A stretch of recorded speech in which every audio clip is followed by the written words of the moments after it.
Start the movie.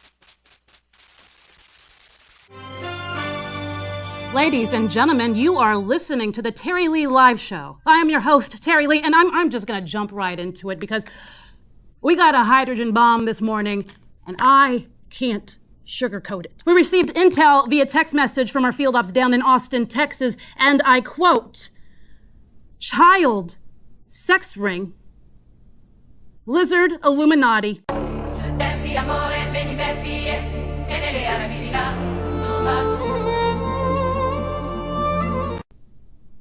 Toots Pizza, basement. Call ASAP. Kim Kardashian for Halloween wore a reptilian outfit. Many people are saying this is her true form. Maybe she is a reptilian. This looks very realistic. However, reptilians do not exist. There is a region within the human brain that is called the brainstem, which is also known as the reptilian brain. You use this part of the brain when you're in a survival state, fight or flight, eating and breathing. Essentially, this part of the brain does not think. It's always scanning the environment for food, threats, or even reproduction. This aspect of our brain is the lower mind, our animal self. Reptilians do not exist. Reptilians do not rule the world. But the reptilian brain at this moment in time is conquering human consciousness as a collective. Modern society only thinks about reproduction, food, and surviving. We are all stuck in fear and using this part of our brain. Child sex slaves. A secret reptilian democratic stronghold has been set up in the basement of Toots Pizza out of Austin, Texas. Now, the pizzeria, obviously, a front, is covered in satanic artwork that depicts humanoid reptilian figures resembling leaders of democratic deep state, literally sucking the blood from newborn baby children, shoving the drained corpses into their vaginas or cloaca, depending on which side the genitalia fall species-wise. You want to know what they're doing to the older children? You know the mainstream media is laughing at this right now. To discredit me. To discredit the message. Laughing. What exactly is so funny about photographic evidence of 9-year-old children being sodomized by leaders of the Democratic deep state? It happened also suddenly, very unexpectedly, out of nowhere. I feel Joe Biden put his hands on my shoulders, get up very close to me from behind, lean in, smell my hair, and then plant a slow kiss on the top of my head. To have the Vice President of the United States do that to me so unexpectedly and just kind of out of nowhere, it was just shocking. It was shocking because you don't expect that kind of intimate behavior to touch you and to feel you and to be so close to you in that way.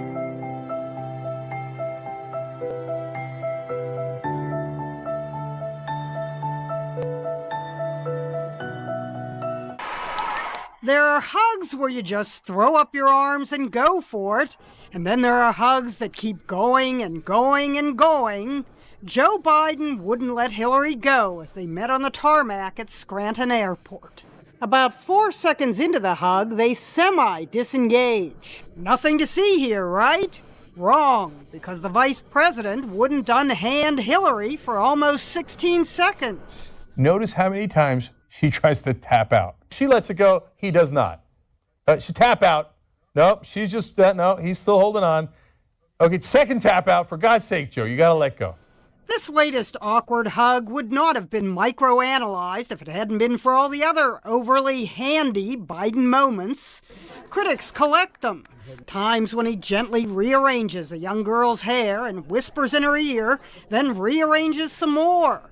There's nothing pervy here. The VP knows he's on camera at these swearing-in ceremonies, and the parents are right there as he leans in for a kiss. The VP is known as a close talker. He even does it to the president. Perhaps his most famous hands-on moment came when he put his hands on the wife of Defense Secretary Ash Carter. Got a lot of thanks to give out here. Conservatives panned it. This is the creepiest thing. And so did some liberals. No, that ain't right, man. That ain't right. At least the VP didn't get that close to Hillary. Now, Hillary and President Obama have come a long way in their history of hugging. From this paltry excuse for a hug 8 years ago after he defeated her, to this. A hug so close that Hillary closed her eyes. They even gazed into each other's eyes. This was a hug so novel for these two, it looked like the cover of a romance novel. Jeannie Mo, CNN, New York. Crazy. You know, I also I watched one of your earlier podcasts, and I found a couple of things interesting. You guys were talking about something like online profiles that have a slice of pizza on it. Right.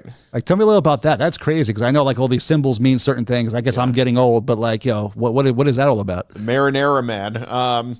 Yeah. So, cheese pizza means CP. Do you know what CP stands for? No. Child porn. Okay. So I'm glad I don't. Yeah, that's good. That's good. That was a litmus test. We're going to see if we were doing our second bust of the day. When you see that pizza symbol online, you know, because Pizzagate was a big thing some years ago, and I think Pizzagate was very real, but you see those cheese pizza symbols, you automatically know what they're into. So we've had busts where I talk to them for maybe a couple messages, but they have the pizza symbol, and if I find out who they are, I go to them anyway. We get them for child pornography. So it's a very telling symbol. Whenever you see that pizza symbol online, it's nothing good. That's for sure. That's wild. Is there anything else like that? Like people should be on the lookout for, or I don't know, man. It's a whole new space. This is so kind of, chicken means you're into underage boys.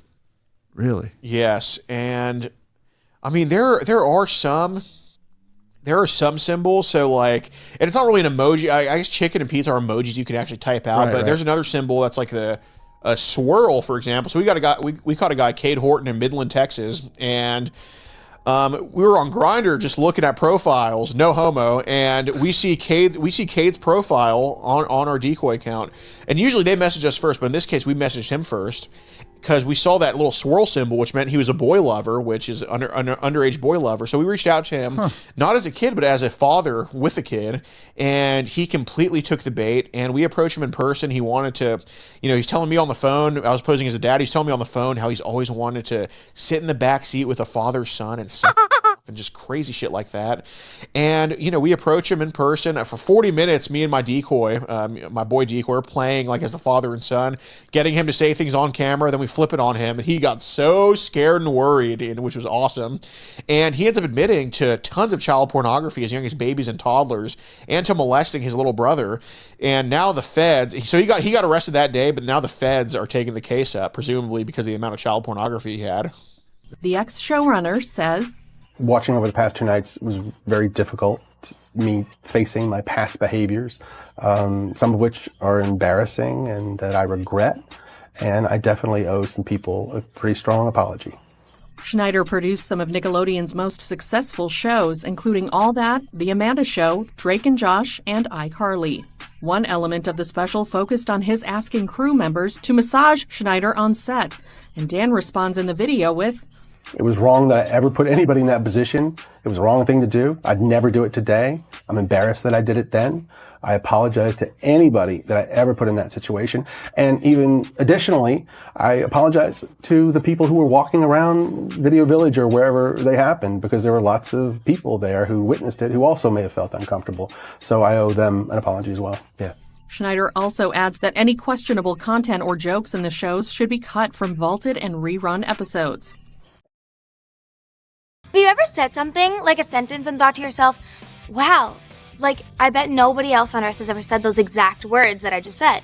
That happens to me a lot. So now, just for fun, I'm gonna say 3 sentences that I bet not one person has ever said before in the history of mankind. Sentence number 1. Oh man, my uvula got stuck between that hamster's toes.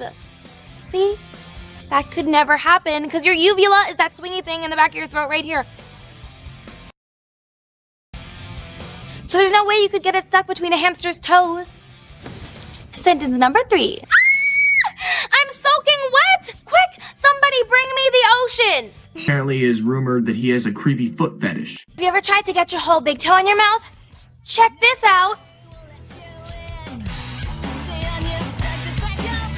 Sometimes I wonder if you can get juice from a potato.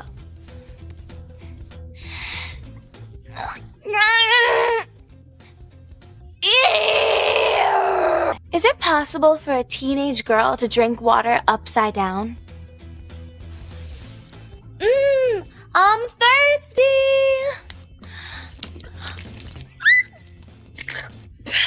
It's not possible.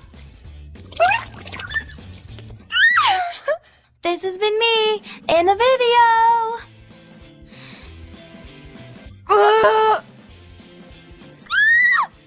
Come on, give up the juice. Every one of those jokes was written for a kid audience because kids thought they were funny and only funny. Okay?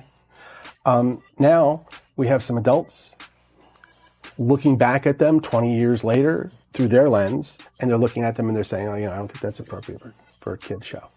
And I have no problem with that. If that's how anyone feels, let's cut those jokes out of the show. He also says that multiple network executives approved the content and look of his shows, and that dozens of adults were on set and never raised concerns. We had executives in LA. We had executives in New York. So two coasts. Two coasts of approval, coasts. Yes. And by the way, approval at every stage, really. Okay. And I'm talking about wardrobe. I'm talking about makeup, sound, sets, dialogue, jokes, everything. And we're also shooting it in front of all sorts of adults and caregivers and the set teacher and the families. Everybody's watching it. And if anybody had said anything, hey, we don't like that, that's not appropriate, then it would have been cut out. E! News has reached out to Nickelodeon for comment on Dan's interview and the Quiet on Set docuseries and has not yet heard back. Investigation Discovery dropped the trailer for its 4-part docuseries back in February. Per a press release, the series alleged there was, quote, an insidious environment rife with allegations of abuse, sexism, racism, and inappropriate dynamics with its underage stars and crew, and specifically focuses on allegations of a toxic work environment involving Dan Schneider. In the series, former cast and crew members shared their experiences working for the network and Schneider. In the early 90s, Nickelodeon was kid everything. And you better hope that your house had cable. Wasn't there to educate you. We were there to have fun, to get slimed, to be entertained. And this is when Dan Schneider arrives, Nickelodeon's golden boy. He created these shows that were hugely successful for them. No one had ever really done sketch comedy starring kids for kids. He launched the careers of child actors who became major stars. For 20 years, he shaped children's entertainment and culture. Thank you for being here. But that marked one of the darkest chapters. Working for Dan was like being in an abusive relationship. Dan's treatment of people on his shows was an open secret. So my lawyer filed complaints, gender discrimination, hostile work environment, harassment, and it was so devastating. How safe can any kids be in that environment? There would be even bigger problems down the line with actual pedophiles on set. These are 3 predators who worked at Nickelodeon, all in a short amount of time. Hey guys, we're ready for you. It was a toxic environment. It made me trust people less. We were there for so many hours. You get comfortable with people until you're not. I had no idea what I was saving my son from. It's a house of horrors. They find this enormous trove of child pornography. The officer said we found Ziploc bags, each one with a girl's name on it. 11 charges of child sexual abuse related to a child actor. It made me wonder who was being hurt. I've been waiting 17 years for today. It wasn't dealing with anybody on the shows or anything, right? It was a child actor. On one of our shows. Yes. Our focus is family.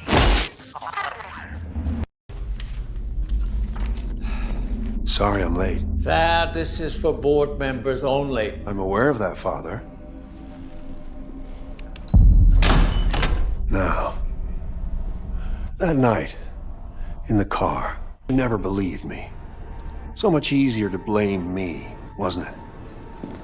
And say that if I hadn't screamed that night, you'd still have your legs. Well, now I have proof. That's enough, Thad. Dear Sid, you think? You know, even before the accident, you belittled me. Don't make me throw you out of here, Thad. You don't need to make a scene. Oh, brother, the scene has only just begun. Ask that if you can throw me out. What? Ask the ball if you're man enough to throw me out of this room. Let me spoil it for you.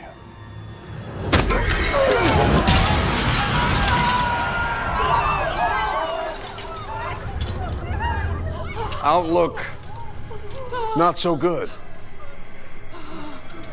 I've come here during the season of giving to give you what you deserve. An historic sentence handed down in a disturbing case. A Sumner County man convicted of sexually abusing 4 young girls receives 3 life sentences. Here's News 2's Sarah Smith.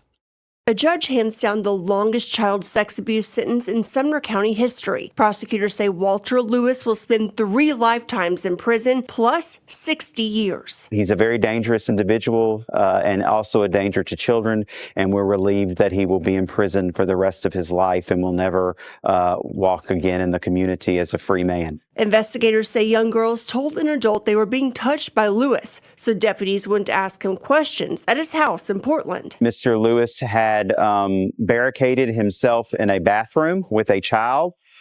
When they went into the bathroom, Mr. Lewis stabbed himself in the neck, attempted to commit suicide. After being airlifted to a hospital, Lewis was arrested and he sat in jail until his day in court. Like in this case, experts say it's common that the abuser is someone the child trusts. Unfortunately, when we look at who offenders are, 90% of those are known to or related to that child and family. Advocates say it's important to have tough conversations with kids and teens. Don't be afraid to talk to kids about body parts and body safety.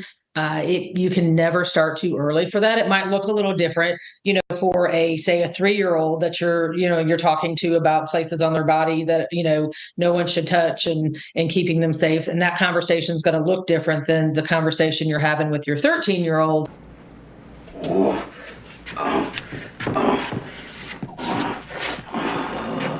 Just the pussy I've been looking for.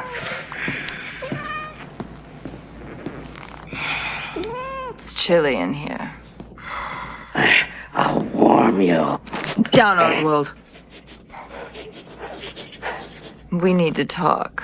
You see, you and I have something in common. Sounds familiar. Appetite for destruction? Contempt for the czars of fashion? Wait, don't tell me. Naked, sexual charisma. Batman. The thorn in both our sides. The fly in our ointment. Ointment? Scented or unscented? I'll come back later. Perchance are you a registered voter? I am a mayoral prospect, I have but one pet cause today. Ban the bat. Oh, him again. No bother. He's already history. No. He'd have even more power as a martyr. To destroy Batman, we must first turn him into what he hates the most. Namely us. You mean flame him? Not even in office yet, and already an enemies list, Those names are not for prying eyes. Hey, why should I trust some cat broad anyway? Maybe you're just a screwed up sorority chick who's getting back at her daddy for not buying her that pony when she turned sweet 16.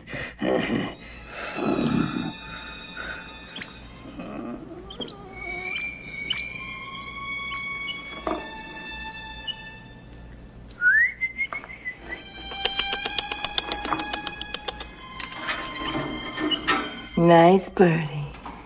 Yes.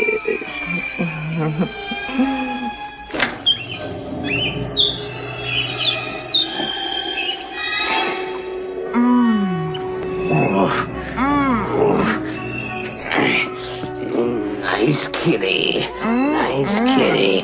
Nice kitty.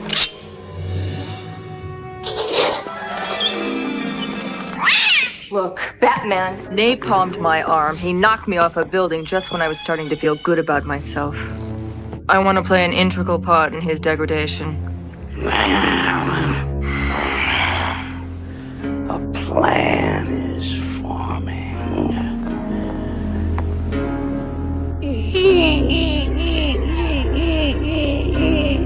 I want in. To the detractors or the accusers or the people of the other side that would say that Satanists would like to kill animals, sacrifice animals, I would say that they would make ideal human sacrifices. Thank you, Mr. Chairman. Behind me, I have 3 documents from the DOJ production that are emblematic of the massive failure of the DOJ to comply with the Epstein Files Transparency Act. To my right is an email that was sent by the victim's lawyers to the DOJ. It was a list of names not to redact, a list of names not to release. What did the DOJ do with this email? They released this email in the document production. Literally the worst thing you could do to the survivors, you did. And they're getting phone calls. A lot of these people didn't want to be known. And we know you touched the document because you redacted one name. And you redacted the lawyer's name, but you left the survivor's name there.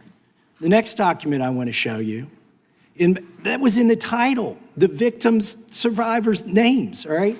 The title of this one is Child Sex Trafficking, Co-Conspirators, fully redacted. And by the way, I'm going to unredact them here. Les Wexner is in this. Disregard the corporate mythology of the Victoria's Secret Empire.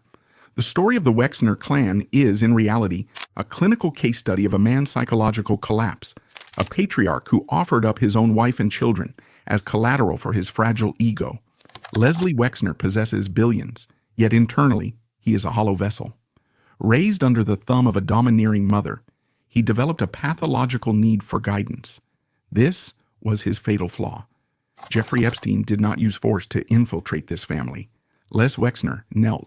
He voluntarily surrendered the keys to his life, believing he had found a brother to fill the void of his own insecurity. The true tragedy began in 1991, the moment Lee signed the power of attorney, granting a sexual predator absolute dominion over his fortune and his security. Abigail Wexner did not enter this marriage as a matriarch, but as a human shield. She and her 4 children were forced to exist in occupied territory, a home where the most dangerous predator in America roamed the hallways and sat at the dinner table with their children. The Wexner family was not defrauded. They were consumed from the inside out. The cost of this betrayal was not financial. It is the permanent, irreversible stain on a bloodline that must now live with a brutal truth. Their father chose to protect a monster rather than his own kin. A lonely billionaire and the predator. The seeds of the catastrophe that would eventually consume the Wexner children were sown decades before their birth, rooted in the suffocating psychological geometry of a Russian Jewish immigrant household in Dayton, Ohio. The family dynamic was defined by a devastating imbalance of power that permanently skewed Les Wexner's understanding of masculinity and authority. Harry Wexner, his father, was a man rendered almost invisible within his own home. Biographers describe Harry as a gentle but defeated figure, a shadow who moved quietly through the rooms, utterly eclipsed by the force of nature that was his wife. He offered his son no template for strength, no shield against the intensity of the matriarch. Harry was a ghost, leaving a vacuum of paternal power that Les would spend the rest of his life trying to fill. Bella Wexner filled that vacuum with the force of a tidal wave. She was not merely a mother, she was the architect of her son's entire existence. A woman of terrifying intellect and unyielding will, Bella managed the finances of the family's original clothing store and managed the psyche of her son with equal rigor. She viewed Les not as a separate individual with his own agency, but as an extension of her own ambition, a vessel she crafted to achieve the status she craved.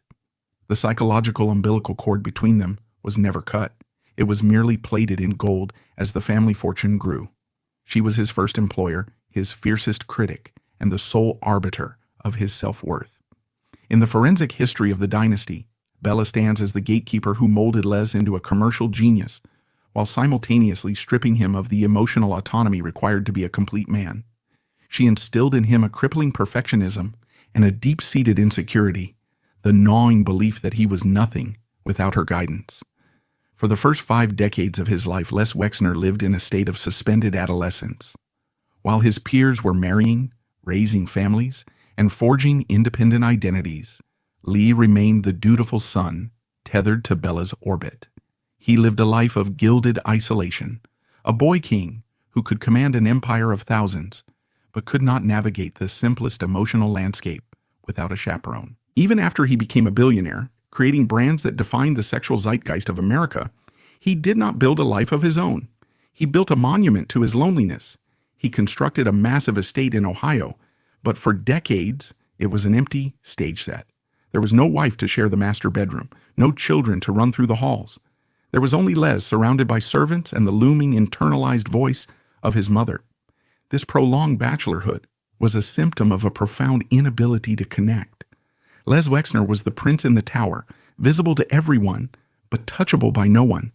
He was socially awkward, intensely shy, and plagued by the feeling that he was an imposter in his own life. He cultivated an image of sophistication, collecting modern art and listening to classical music, yet he remained an outsider, a man looking through the glass at the world of human intimacy. He possessed the money to buy anything, yet he lacked the cool, the swagger, the dangerous masculinity that he saw in the movies and in the magazines he sold. He was a man made of anxiety and sweaters, a billionaire who felt like a fraud, desperately waiting for someone to unlock the door to the real life he felt he was missing. By the mid-1980s, Les Wexner was a man in deep crisis. He was approaching 50, incredibly wealthy, and utterly alone. The death of his father, Harry, severed one link to the past, but it only intensified the focus of his mother. The psychological profile of Les Wexner at this moment is what forensic psychologists classify as an empty vessel. He was a man with a vast capacity for devotion, but no object to receive it. He was searching for a figure who could perform a specific complex psychological function, to replace the overbearing mother with an overbearing brother. He did not need a business partner. He had conquered retail. He needed a mentor in living. He craved someone who could navigate the social hierarchies of New York and Palm Beach with the aggression and ease he lacked. He wanted an alter ego, a version of himself that was unburdened by fear, unconcerned with rules, and sexually liberated. He was tired of being the good boy from Ohio. He wanted to touch the flame. This desperate, unarticulated need created a blind spot the size of his entire fortune. Les Wexner was not looking for a financial advisor. He was looking for a savior who could validate his manhood. He was a lock waiting for a key. And in the chaotic, predatory ecosystem of 1980s high society, there was one man who specialized in unlocking billionaires, Jeffrey Epstein. The tragedy of the Wexner bloodline is that this psychological crisis occurred before the biological bloodline had even been established. Because Les had no wife or children in the 1980s, there was no immune system to protect him. In a healthy family dynasty, a spouse or adult children act as a defensive ring, spotting a grifter like Epstein and expelling him. They ask the hard questions. Who is this man? Where does his money come from? Why is he always whispering in father's ear? But Les had no such protectors. He had only sycophants who were on his payroll and a mother who was aging.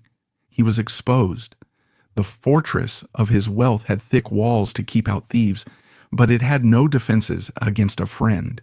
The house was empty, the lights were on, and the door was unlocked. The stage was perfectly set for an invasion that would not steal the paintings off the walls, but would steal the soul of the man who bought them. The exact circumstances of the first meeting between Leslie Wexner and Jeffrey Epstein remain shrouded in a fog of conflicting dates and erased calendars, a testament to the secretive nature of the bond that formed between them. Most accounts place the encounter in the mid-1980s, likely at a social gathering in Palm Beach or New York. On paper, the pairing was an impossibility. Wexner was a retail emperor, a man whose net worth rivaled the GDP of small nations. Epstein was a college dropout from Brooklyn, a former math teacher turned financial drifter with a padded resume and no verifiable fortune. In the brutal calculus of high society, Epstein should have been invisible to Wexner. He was a nobody. But Epstein possessed a weapon that was far more potent than a balance sheet. He was a chameleon of terrifying precision. Epstein did not approach Wexner as a subordinate seeking a job. He approached him as an equal, perhaps even a superior. He recognized instantly that Wexner suffered from the imposter syndrome, common to self-made men who rise from humble beginnings to stratospheric wealth. Wexner felt uncomfortable in his own skin, perpetually worried that he was too provincial, too Ohio, too soft. Epstein presented himself as the antidote. He was everything less was not: brash, physically imposing, aggressive behavior, and cloaked in an aura of international mystery. He spoke in rapid-fire bursts about currency markets and tax loopholes, weaving a tapestry of intelligence that dazzled the older man. Epstein didn't just walk into a room, he owned it. For Wexner, watching Epstein operate was like watching a movie star play the role of a billionaire. Les Wexner is in this. Now, your your deputy attorney general said, oh, well, he appears hundreds of times in the files, but he doesn't appear in this file until I forced you to release it, where he's listed as a co-conspirator, not to tax evasion, but to child sex trafficking, not to prostitution, not to money laundering, child sex trafficking. And then finally, what we have here is the third exhibit that I have is emblematic of the FD 302 release. These are the documents that we need, that you're holding on to and over-redacting because they have the names of the men who are implicated. How do we know? Because the survivors gave testimony to the FBI, and it's in there. And what happens when you go to the portal at the DOJ to look at what's behind this redaction? Another redaction. So we can't even see them. And then there's some of these files you've pulled down from the website that we will never see because we can't search the redactions. So I have several questions for you. Who's responsible? Are you able to track who in your organization made this massive failure and released the victims' names? Are you able to track who it was that obscured Les Wexner's name as a co-conspirator in an FBI document? Do you have that kind of accountability? I believe Wexner's name was listed more than 4,000 times. Yeah, I already told you that. This is where he's listed as a co-conspirator. Can I finish my answer? Come on, let me finish my answer. We corrected that within 40 minutes. Wexner's name was added back. Within 40 minutes of me catching you red-handed. There was one redaction out where of he's over listed as a co-conspirator. And we invited you in. This guy has Trump derangement syndrome. You claim you're investigating the cold-blooded murder of Alex Preddy, an ICU nurse at the VA. But how can we trust the administration when the president and Kristi Noem called Preddy a domestic terrorist and Stephen Miller called him a would-be assassin? Not only do you refuse to share evidence with the state and local investigators and prosecutors in Minnesota, you have blocked their access to the crime scene and the evidence.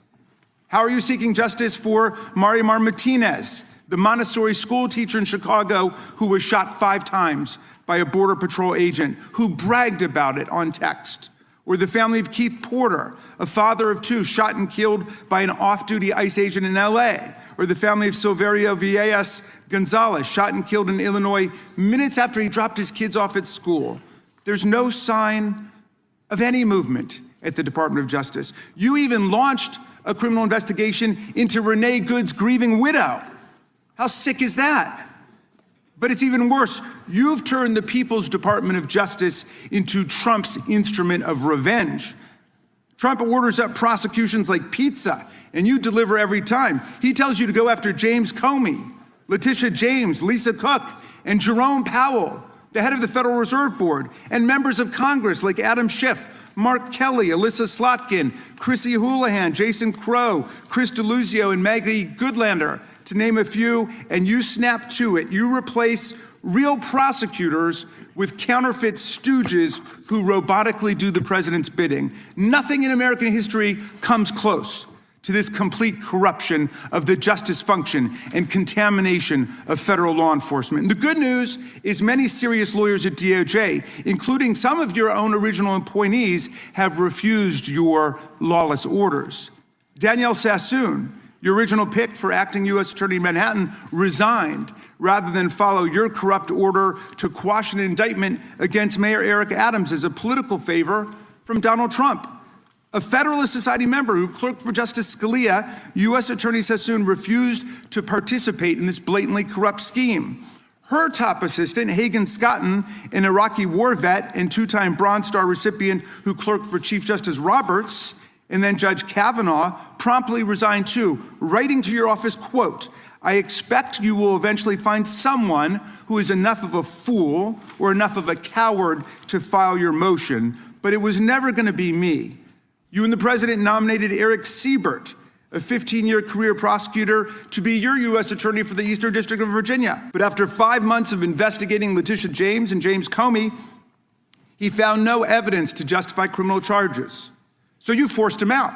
You replaced him with Lindsay Halligan, Trump's personal lawyer from the Mar-a-Lago documents case, who had zero prosecutorial experience and no qualifications. And then you were humiliated when a federal judge found that this corrupt appointment was blatantly unlawful and threw out Halligan's indictments entirely. And grand juries of American citizens have repeatedly rejected your vendettas and baseless indictments brought by the hacks left at DOJ now, with 2 different grand juries in Virginia voting down indictments against Letitia James in a single week. And just yesterday, another grand jury shut down your vendetta factory by rejecting indictments against the 6 members of Congress who had spoken out to remind all service members that they have a duty to refuse illegal orders. You tried to get a grand jury to indict 6 members of Congress who were veterans of our armed forces on charges of seditious conspiracy simply for exercising their First Amendment rights. I hope you will heed the wisdom and the constitutional patriotism of those grand jurors and not try it again by doubling down on that humiliation. As your best lawyers are sacked for having participated in the January 6th case or just flee for the exits now, your new lawyers keep lying in court. In dozens of cases, they've been excoriated for lying to federal judges. Chief Judge Boasberg, right here in D.C., suggested your Department of Justice perpetrated a fraud on the court. Other judges found your statements to be, quote, inexplicably misleading, patently incredible, totally inconsistent, and so disingenuous that the court is left with little confidence that the government can be trusted to tell the truth about anything. Now, as ranking member, I asked the chairman to add a few extra rounds of questions today because we each have 5 hours of questions, not 5 minutes, but we're stuck with 5 minutes. That's clearly insufficient to give voice to America's victims and survivors and to demand answers about all the corruption and cover-ups that we see at DOJ right now. We've got just 1 round, so we ask you politely but firmly, Madam Attorney General, please do not waste 1 second of our precious time by evading questions, by changing the subject, or engaging in personal attacks against members of Congress. We saw your performance in the Senate, and we're not going to accept that. This isn't a game. In the Senate, you brought something with you called a burn book, a binder of smears to attack members personally for doing the people's work of oversight. Please set the burn book aside and answer our questions. And when you hear us reclaim our time, that means it's time for you to stop speaking. We only have 5 minutes, so when we reclaim our time, that means you stop. And if you don't, we will ask the chair to stop the clock and let you go on his time. The quality of justice in America depends on the character of our government. Please do your job and bring the Department of Justice back from the brink. The survivors seated behind you and the American people watching everywhere deserve a Department of Justice worthy of its name. I did not ask a question. Meeting will be in order. As the good congressman from Kentucky just pointed out, there were lots of survivors who had decided, for reasons of their own, never to release their names. That determination was represented to people in Congress, and we built it into our federal law that their names could not be released, and yet you published their names, their phone numbers, their addresses, personally identifying information. If Donald Trump can get $10 billion theoretically from the Department of Justice, how much should these people get for a far worse violation of their privacy rights and a far greater danger established to them in their lives?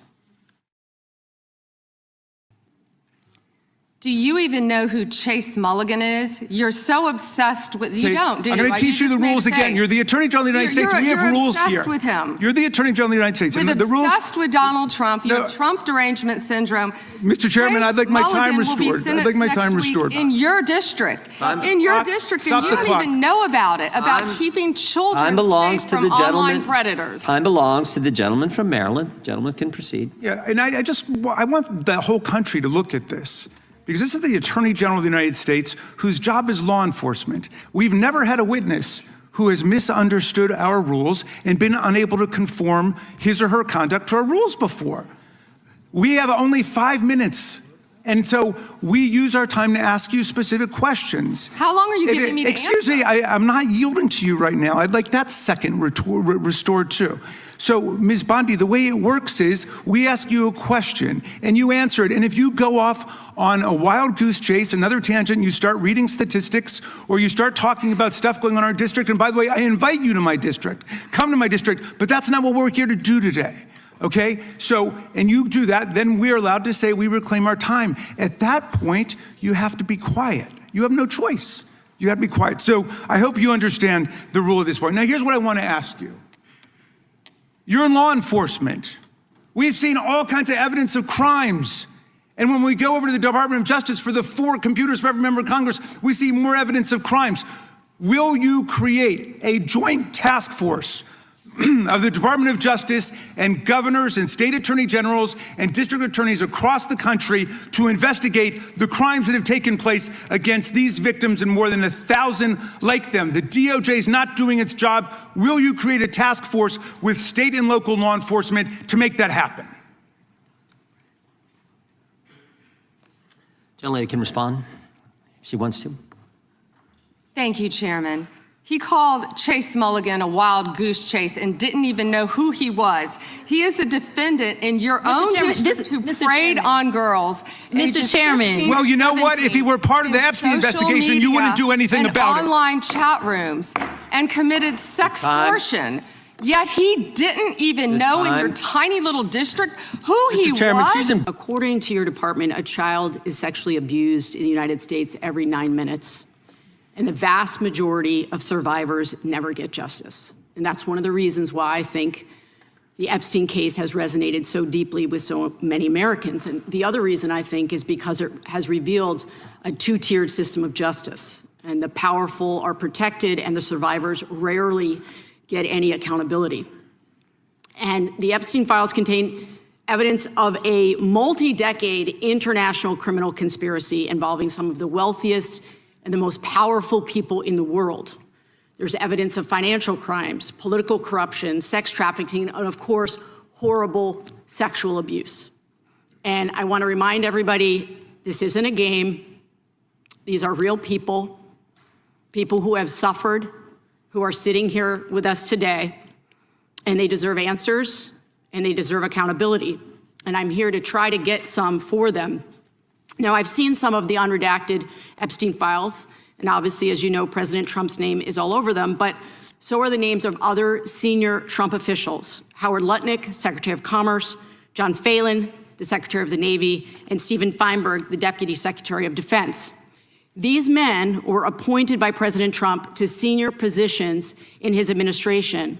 All of them have clear and confirmed ties to Jeffrey Epstein. Attorney General Bondi, yes or no, has the Justice Department asked Secretary Lutnick about his ties to Epstein? Excuse me. Secretary Lutnick has addressed those ties himself. I'm asking you, has the Justice Department specifically asked Secretary Lutnick about his ties to Jeffrey Epstein? He has addressed those ties himself. Has the DOJ asked Secretary Phelan about his ties to Jeffrey Epstein? I don't know whether he has addressed those or not. Has Deputy Secretary Feinberg talked to the Department of Justice about his ties to Jeffrey Epstein? Yes or no? Has the Department of Justice talked to Deputy Secretary Feinberg about his ties to Jeffrey Epstein, which are clearly spelled out in the files? It's a very simple question. It's not a trick question. I'm just asking you. Yeah, I'm stunned that you want to continue talking about. Oh my gosh. Epstein Okay, instead I'm of a Border reclaiming my Patrol time. I'm agent asking murder. you not a trick question, a simple Stunned. question. Okay, so what is clear is we have evidence. Do you know who Chris Malin is? We have evidence that 3 senior officials within the Trump administration have ties to Jeffrey Epstein. And what I can ties conclude, mean? I can conclude What does from what ties you are mean? saying that you have not talked to them. What does ties mean? Can I you think define Americans would be shocked to learn that you are not interested in talking with these officials who have ties to Jeffrey Epstein. What does across ties the mean? world, Can you define that? across the world, Can you prominent define men ties? who've been exposed in the files have resigned their jobs in disgrace, and that's a good first start. And that same Disgrace is standard, not saying the word this Chris same Malin. standard should apply here. And Americans want accountability. Who is Chris Malin? Was the president he? aware? Please stop talking. It is not your time to ask was questions. It is not your time. I'm reclaiming my time, Mr. Chair. One second. Time belongs to the gentlelady from Vermont. Was the president aware of Secretary Lutnick's ties to Epstein when he chose him to lead the Department of Commerce? Was he aware? Chris Malin was a Border Patrol agent. Okay, so He I'm was going to shocked, conclude and that she the president, in never fact, mentioned did him know about his in ties her because he district. was the next door neighbor. Shame on you. Oh, for goodness sakes. You're this from is a tiny, pathetic. beautiful This is state. pathetic, The Mr. committee will Chair. be in order. I am not asking trick questions here. You The got your American 5 people minutes. have a right to know the answers to this. These are senior officials in the Trump administration. This is not a game, Secretary. I'm Attorney General. My apologies, I couldn't tell. By 2008, we knew that Epstein was a convicted sexual abuser. And we now know that Lutnick went to Epstein's Island in 2012. How was that not a deal breaker for the president? And why aren't you asking questions of the Commerce Secretary about what he saw when he was at the island, which he lied about not ever going to? Why are you not asking these questions? And I see that my time is almost expired, so I will say this. Do the right thing, Attorney General. Meet with the survivors. They have been asking for a year. Meet with the survivors. Do the right thing. I yield back. Gentlelady yields back. The gentleman from South Carolina is recognized for 5 minutes. May I have 20 seconds of his time? So that'd be up to the gentleman, but. Absolutely, Madam. Thank you. Thank you. I was curious if you, Congresswoman, asked Bill Clinton that. Didn't see one tweet, not one. I didn't see one tweet when Joe Biden was in office about Bill Clinton. Didn't ask Merrick Garland anything about Epstein, not once. When he was weak sauce. And also, I want the record to reflect that, you know, with this anti-Semitic culture right now, she voted against a resolution condemning. Oh, is Jewish. I just want to be clear. Do you want to go there, Attorney General? Or do you want to go there? Are you serious? Talking about anti-Semitism to a woman who lost her grandfather in the Holocaust? My time. Really? The committee will be in order. Talk to Jared Wise about anti-Semitism. Thank you so much, Mr. Chairman. And to be clear, I'm not going to ask any questions of this witness because this witness has revealed that she has no intentions of answering questions. But instead, I'm going to ask some very basic questions really quickly of my colleague, Becca Ballant, if she will answer right or wrong, raping children. Wrong. Right or wrong, killing random citizens. Definitely wrong. Right or wrong, enriching yourself as the sitting president of the United States. Definitely wrong. Okay, thank you, because I probably never would have got that with our witness. Our witness who somehow is a lawyer but does not understand how it works with witnesses. I'm not really sure what law school she went to and what all kind of cases she tried, but typically when you come into a space and somebody's a witness, then they sit there and they answer questions. instead of asking questions. And then we also have this objection that we use as lawyers called non-responsive when a witness fails to actually answer the question. But nevertheless, let me address the survivors, because that's exactly who they are. They are not victims, they are survivors. Let me say thank you for having more courage and moral clarity in your pinky fingers than the entire Department of Justice. We are currently the laughing stock of the world, partially because of the failed leadership within the DOJ, as we see kings and queens falling everywhere around the world. But we don't know the basics of right and wrong in this country, because it's not about partisanship. And that's why I applaud Thomas Massie, because he's the only person on the Republican side that has a backbone and knows how to stand up to corruption. But nevertheless, let me keep going. My Democratic colleagues have been attacked this entire committee hearing. They have been lied on, and frankly, the American people weren't looking for that. They were looking for answers about the corruption that they see coming from this administration. In the written testimony of this witness, of this particular witness, she stated that when she took office, she had two main goals. The first was to end the weaponization of justice, and second, to return the department to its core mission. Not only have you lied about both, you've intentionally done the exact opposite. You're spending more taxpayer resources arresting journalists than you are prosecuting pedophiles and creeps. In fact, your boss, the President of the United States, stated that this administration, quote, took the freedom of speech away. And at your direction, DOJ has arrested Don Lemon and Georgia Fort. And I might add that y'all actually had a judge that rejected y'all for trying to arrest Don Lemon before, just like the grand jury rejected y'all as it relates to Senator Kelly, just like a grand jury rejected y'all as it relates to Senator Slotkin, just like the case against Tish James was dismissed and the case against Mr. Comey was dismissed. I completely don't get how it is that you're sitting at the top of DOJ, because you don't seem to be good at your job. You're spending more taxpayer resources arresting these journalists. In fact, we know after Georgia Fort and Don Lemon were arrested, we know that there were homes of journalists that were raided. We know that threatened prosecution against students protesting your actions and forced tech companies to remove apps used to track ISIS activities. But let's circle back to you protecting pedophiles and creeps, because I want to talk about the president and his possible involvement with Jeffrey Epstein. Now, I don't know what the president might have done with Jeffrey Epstein, but unlike this administration, I believe that facts matter. So let's talk about the facts. Fact number one, Donald Trump is one of the most named people in the Epstein files. At least 5,000 files contains more than 38,000 references to Trump, his wife, or Mar-a-Lago. Have you ever had a personal relationship with Donald Trump? What do you mean by personal relationships? Have you socialized with him? Yes, sir. Yes? Yes, sir. Fact number two, Jeffrey Epstein and Ghislaine Maxwell made young girls available to Trump on multiple occasions. For example, according to this file, Ghislaine Maxwell presented a young girl to President Trump who spent more than 20 minutes apparently flirting with her. Have you ever socialized with Donald Trump in the presence of females under the age of 18? Though I'd like to answer that question, at least today, I'm going to have to assert my 5th, 6th, and 14th Amendment rights, sir. Here's another example. This shows notes from FBI investigators that describe Jeffrey Epstein transporting a victim to Mar-a-Lago to meet with President Trump, where he bragged to Trump that, quote, this is a good one. Now, I'm not saying that the president is a pedophile, but there is a lot of evidence in these files that suggests that he's very close friends with a lot of men who are pedophiles. What's crazy about all of this is just that this is a big cover-up. And this administration is engaged in it. In fact, this administration is complicit.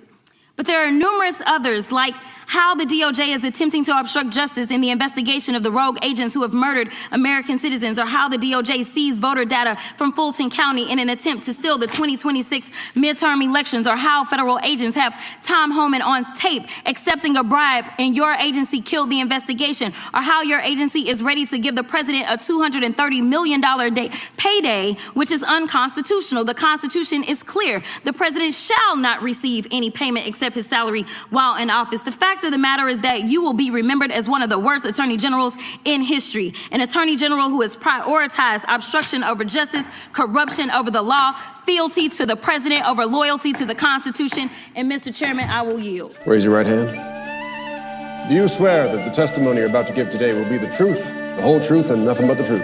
I do. Thank you. You have 5 minutes to make your opening statement.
So,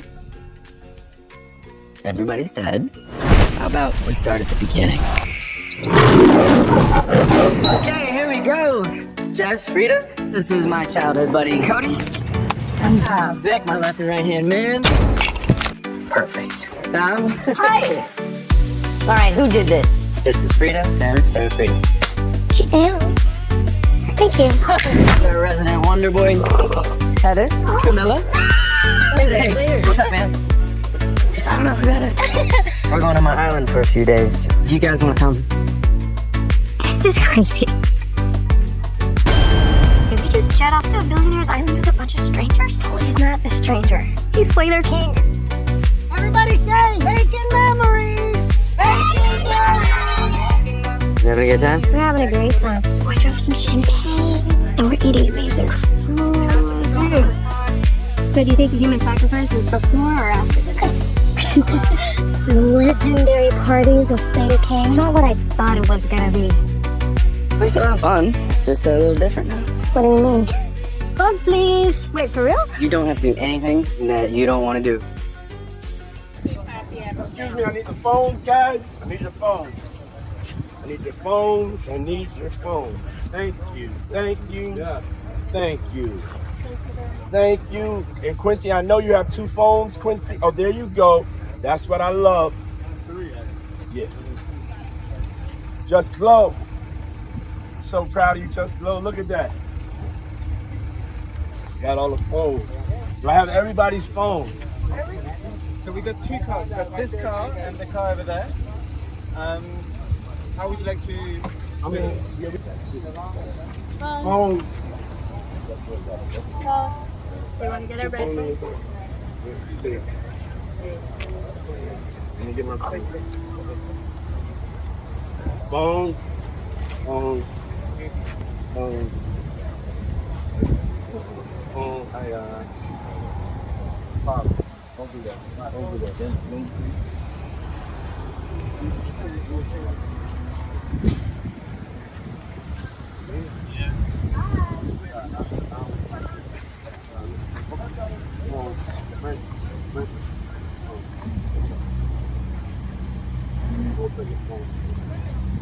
You got everybody's phone now? Okay, got everybody's phone. Got the boy's phone? Huh? Alright. Yeah. Where the boys at? I'm having a great time here. But I also have this feeling that I'm like, no. Where's my knife? Where's my knife? Oh, dude, your eyes. Oh, no, right? There's something weird going on here. Everybody's smiling and laughing like 1960s flight attendants. Like, oh, yeah, you're good. Like, oh, you're great, man. There's something wrong with this place. Where's Jess? Who's Jess? My friend. That was in the room next to mine. Oh my God. I think we're forgetting like a lot of stuff. Okay, Clay. How some things my ears forget. More than 60 women have come forward to accuse Weinstein of sexual harassment, assault, and rape. By the mid-90s, we were aware of what he was alleged to be doing. Weinstein has repeatedly denied allegations of non-consensual sex. He believed that he was going to be untouchable. The story of how Harvey Weinstein silenced his accusers. Harvey Weinstein had an incredibly complex machine designed to maintain silence around this. I just remember feeling so powerless and furious. Large payouts, non-disclosure agreements. Absolutely in fear of death. I was not allowed to talk to a journalist. An array of private investigation firms. They completely destroyed me and my image. He had one of the most powerful legal teams in the country. He got very angry and said, I've investigated you, and you're not so clean, so be careful. The insiders speaking out for the first time. It was the company that was completely and utterly ruled by Harvey, and Harvey was a dictator. About what Hollywood knew. I think, looking back, that I did know, and I chose to suppress it. I chose to hide from that fact. A Frontline special, Weinstein.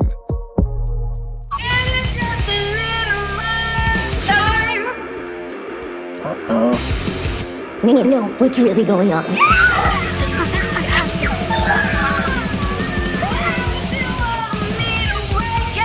Please find some in danger. Infamous sex offender Jeffrey Epstein used the secluded island to both wine and dine the rich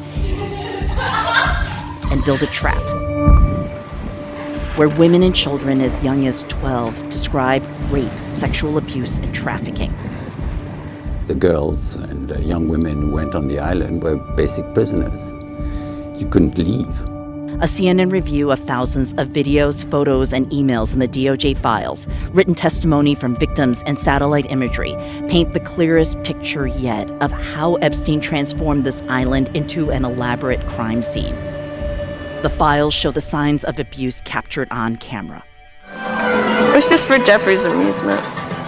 Powerful guests publicly and repeatedly say they didn't see this abuse, but it was so obvious and bold, according to one victim, that anyone spending significant time at any of Epstein's residences would have clearly been aware of what was going on. To do what he planned, Epstein used the island's seclusion. This is my swimming pool. No one's allowed to dock here. My beach. Helicopter or boat were the only way visitors could get to the island he purchased for about $8 million in 1998. In 2002, satellite images show the island, Little St. James, was barely developed. Just one main house here and a few small buildings on the northern tip of the roughly 70-acre island. Over the next 2 decades, you can see Epstein's building spree as he transformed it into a luxurious vacation escape, expanding the main home to the north. He built a larger pool, new cabanas, upgraded rooms, a dental office for some unknown reason, and this unusual-looking building, referred to in the files as a temple. I don't care if I bring the whole temple down. This is an abomination. He also bought a $300,000 antique desk and statues worth about $100,000. As Epstein developed his getaway, he wrote repeatedly in emails to business and government leaders, "Come visit me on my island." Even after Epstein was convicted in 2008 for sex crimes, including one involving a minor, the visitors kept coming. Like LinkedIn co-founder Reid Hoffman, who explained on a podcast late last year that he briefly went to the island while fundraising for MIT. He was a masterful networker. But beneath Epstein's business dealings, Virgin Islands prosecutors say Epstein coerced girls as young as 12 into sexual activity. One victim said she was trapped on the island. "I tried to escape Epstein and the others by trying to swim off after spending the day being raped."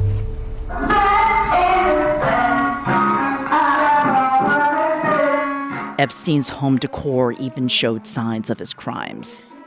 There were bunk beds. And I said to him, "Oh my God, are you expecting grandchildren?" And he said, "No, these are for the girls." We spoke with architect and interior designer Robert Couturier. He was hired by Epstein to work on the island. He backed out of the project after a few months and then told the FBI this is what Epstein instructed. Especially for the bunk rooms, they had to be for girls. They had to be for girls. There's dance pink and these sorts of things. So there's no mistaking this wasn't for women. There's no mistaking. You don't put women on bunk beds, I'm sorry. Unless you are in some youth hostel somewhere, but you don't have guest rooms with bunk beds for ladies. And inside the house, there was another little room with computers, and I said, what is this room? And he said, this room is for the girls when they have fun. And they play with their computers. Hi, I'm Jason Everett from Chastity.com. If you're a parent, are you aware of the fact that the average age at which a child is first exposed to internet pornography is between the ages of 8 and 11 years old? The fact is, if you've got a computer at home, you need to become computer literate. You need to know how the pornographic industry is coming after your family. Playboy website gets about 5 million hits a day. There's over 400 million pornographic pages of information on the internet right now. And they're not simply putting it out there for adult men to go after. They're actually going after the children. Porn companies and the adult industry in general generates more revenue than if you take the combined income of the franchises of all the NFL, NBA, and baseball organizations combined. Porn companies make more than that. Combine ABC, CBS, and NBC's revenues. Porn companies make more than that. What do they do with their monies? Part of the things that they do is something called porn napping, which means the pornographic companies will actually buy up the websites or the domain names of children's toys. They have porn napped over 26 of the most popular children's toys and use them for internet porn, so that when a kid gets on the internet and says, oh, I want to learn about my toy, it'll take them to these pornographic websites. Once the kids are drawn in and they see something that's going to, frighten them and scar them, the kid might try to exit out of the pornographic website. The porn companies create a feature called mouse trapping, or when the kid tries to exit the screen and hits the X button, it'll take them to another pornographic page. Tries to get out of that, take them to another pornographic page. And so to realize they're aggressively going after your family. And when they hook these young people onto this terrible habit, sometimes it lasts them for a lifetime and can potentially destroy their marriages one day. And so what you can do, first of all, put a filter on your computer. You can just do a Google search and internet filters, or you could go to a website like filterreview.com. Put a filter on your computer. That means if your child gets an email saying, hey, come look at this bad website, they can click a button and it'll say access denied. So first, get a filter on your computer. Secondly, put your computer in a high traffic area of your house. Don't put it up in little Billy's room so that by the time he hears the garage door open up and you make your way upstairs, he'll be sitting there and you'll say, oh, what are you looking at on the internet? And he'll say, oh, I'm learning about giraffes on the Discovery website, Mom. Yeah, where was he about 3 minutes ago? And so you got to put the computer in a high traffic area. Also, learn to check the history files on your computer, meaning you can click a couple buttons and find out all the websites that have been visited on that computer lately. By doing so, you can track the progress to see what types of websites have been visited in your house over the last few months. It's so important that you become computer literate. Nowadays, some parents don't even know how to open an email attachment, and your kids are like hacking into the Pentagon's website on their free time. And so it's time to catch up a little bit. And so for the love of your kids and the love of your family, become computer literate and keep your family internet safe. God bless you. Everybody knew what was happening on that island. Even his staff, people worked for him. A former staffer said the main home had many pictures of young girls, some topless, looking about 15 to 16 years old. In room after room of the island home, the files show visible signs of something off, like Epstein in his kitchen chasing girls or young women. And his staff noticed. A former chef said every hour Epstein would take a girl down to his master bedroom, then order his maid to clean up. Another staffer worried about Epstein's guests. He described seeing an unnamed man with girls who did not look 18 and they were all naked. He also told the FBI he saw then Prince Andrew grinding against some young girl in the pool. UK authorities arrested Andrew last month, saying they're reviewing claims he shared sensitive government information with Epstein. Andrew was released and denies he did anything wrong. Victims say visitors could have seen all this as early as the mid-2000s. One victim described a 2007 visit by Google co-founder Sergey Brin and then fiancé and 23andMe co-founder Anne Wojcicki. They observed that we did not speak and that we remained mute. Sergei and Anne witnessed our souls and bodies riddled with fear. They said nothing. They did nothing. A man who looks like Bryn, about the same age as he was in 2007, is seen in this picture in the DOJ files, though it is undated. Former head of Victoria's Secret, Les Wexner, described his visit in a video deposition. Walked around for a while and left. Probably an hour visit. On that trip, do you recall seeing any prominent figures on the island? No, it was a pretty crummy island. After Epstein's 2008 sex crimes conviction, an email shows the Sultan from the United Arab Emirates, Ahmed bin Sulayem, paid a visit. The Sultan separately traded lewd emails with Epstein, telling him he was going to sample a fresh 100% female Russian at my yacht. Howard Lutnick, now Trump's Commerce Secretary, dropped by in 2012. He's seen here in this undated photo. Lutnick said last month he saw nothing concerning. We had lunch on the island. That is true, for an hour, and we left with all of my children, with my nannies and my wife, all together. We were on family vacation. What do you think about the people who did go to the island and say they never saw anything? Listen, I think you can decide that you're blind. You can decide that you only want to see what you want to see. I think it's a decision that you make. But the idea that a person would go to that island and not see something weird is impossible to me. For me to have seen it, everybody else had to see it. When you think back to how obvious it was to you, do you wonder about, no one saying anything back then? I've been wondering for the last 15 years. If in 2010 I knew it and we all knew it and I was interrogated and then nothing happened, and that he died in 2019 having perpetrated more crimes from 2010 to 2019, and that we could have saved so many young women that wouldn't have had to go through what they went through. What's up, players? I hope you like R. Kelly. Cause this week, we macking jail big with Lolita by Vladimir Nabokov. Humbert ain't your average horn dog. This fool only got eyes for special little girls aged 9 to 14, or nymphets, as he likes to call them. See, back when he was a youngin', Humbert had a little sweet thing with a girl named Annabelle. But since she up and died before he was able to get some, he's spending the rest of his days looking for a girl who's gonna remind him of his first honey love. Well, lucky for Humbert, he rents a room in the house of Charlotte Hayes, who got herself a 12-year-old daughter named Dolores. But Humbert called his tease Lolita, and he getting all riled up just thinking about this baby dip. Ugh.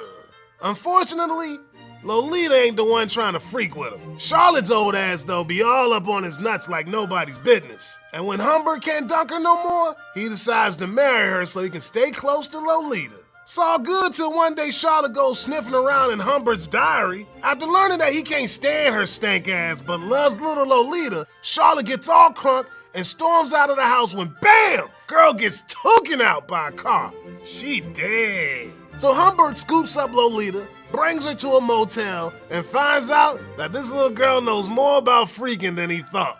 Man, it's nasty, y'all. So they hit the road, swinging from spot to spot all around the country. All the while, Humbert think there'd be some scrub creeping on him. Eventually, Humbert parking in some hood and sends little Lolita to school. But when Lolita starts talking with other boys and acting all shady, Humbert won't stop bagging on her. Out of nowhere, Lolita say they should peace out of town. On the road, Lolita gets ill and Humbert drops her at the hospital. But when he returned, the nurse tell him her uncle already got her. What? She ain't got no uncle. Humbert all torn up about losing Lolita and spends years looking for her. One day he gets a letter from Lolita saying that she married, knocked up, and needs some cash. So Humbert drops everything and slides over to where she at. Lolita tells him that the fool who took her from the hospital was some playwright named Claire Quilty, and he was the one creeping on him since back when. But that fool long gone now. Humbert begs her to drop her hubby and come back to him. But after she shuts his ass down, he throws her some dough, finds Quilty, and fills his bitch ass with some hot ones. So Humbert gets thrown in the psych ward and then the slammer, where he writes his memoir. First thing you best recognize is that we dealing with the king of unreliable narrators up in this text. Not only is Humby all whacked out in the head, but this fool straight up lies to us. Being a murderer with a sensational but incomplete and unorthodox memory, I cannot tell you. Emphatically, no killers are we. Poets never kill. Real talk or no, this thug's memoir spilling clean over with literary references and fancy talk. That's part of what makes this book so damn great. When homies peep game at Humber's fly-ass prose and dank jokes, they don't find the monster they expecting. Instead, they find a funny, book-smart hood who got his own problems, and a bitch is one. Eventually, the reader ends up sympathizing with this crazy mofo.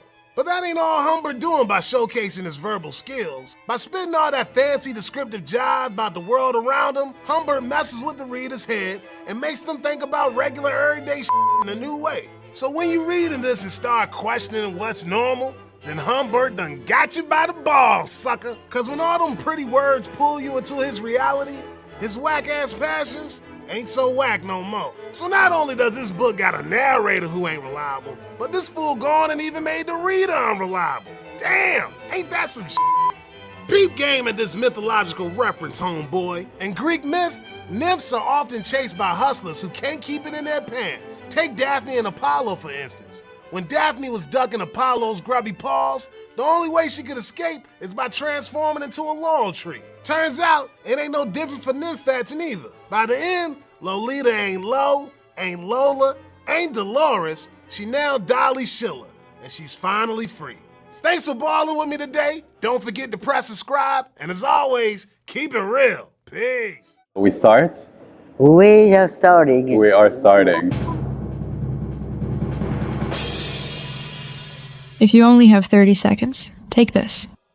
Michelle Lamy turned herself into a living, breathing, raving work of art. I don't think I belong in an art gallery. Scary as she might seem to some uneducated children, she is complete, with her signature inked fingers and coal-smudged eyes. And she did it all while wielding oversized tribal bracelets and sharing all of her life with the dark prince of fashion, the prophet of the apocalypse, Rick Owens. A semi-gay fashion superlord of a boyfriend, as it happens. You see, you and I have something in common. Sounds familiar. Appetite for destruction? Contempt for the czars of fashion? Wait, don't tell me. Naked, sexual charisma. Batman. The thorn in both our sides.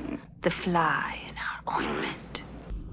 In short, Lamy became a myth. Part socialite, part savvy business brain, part old Hollywood beauty, and patron muse who helped reshape modern avant-garde. There's this woman, and anytime she's around, everyone drops everything they're doing to go up to her and treat her like I have never seen someone get treated before. It came to be that the child had been granted second sight. Everyone thought they wanted her to read their futures. But then, no one wanted to hear what she saw. For it is only the bitter end that comes for everyone anyway. And she herself made sure of that. For it was soon clear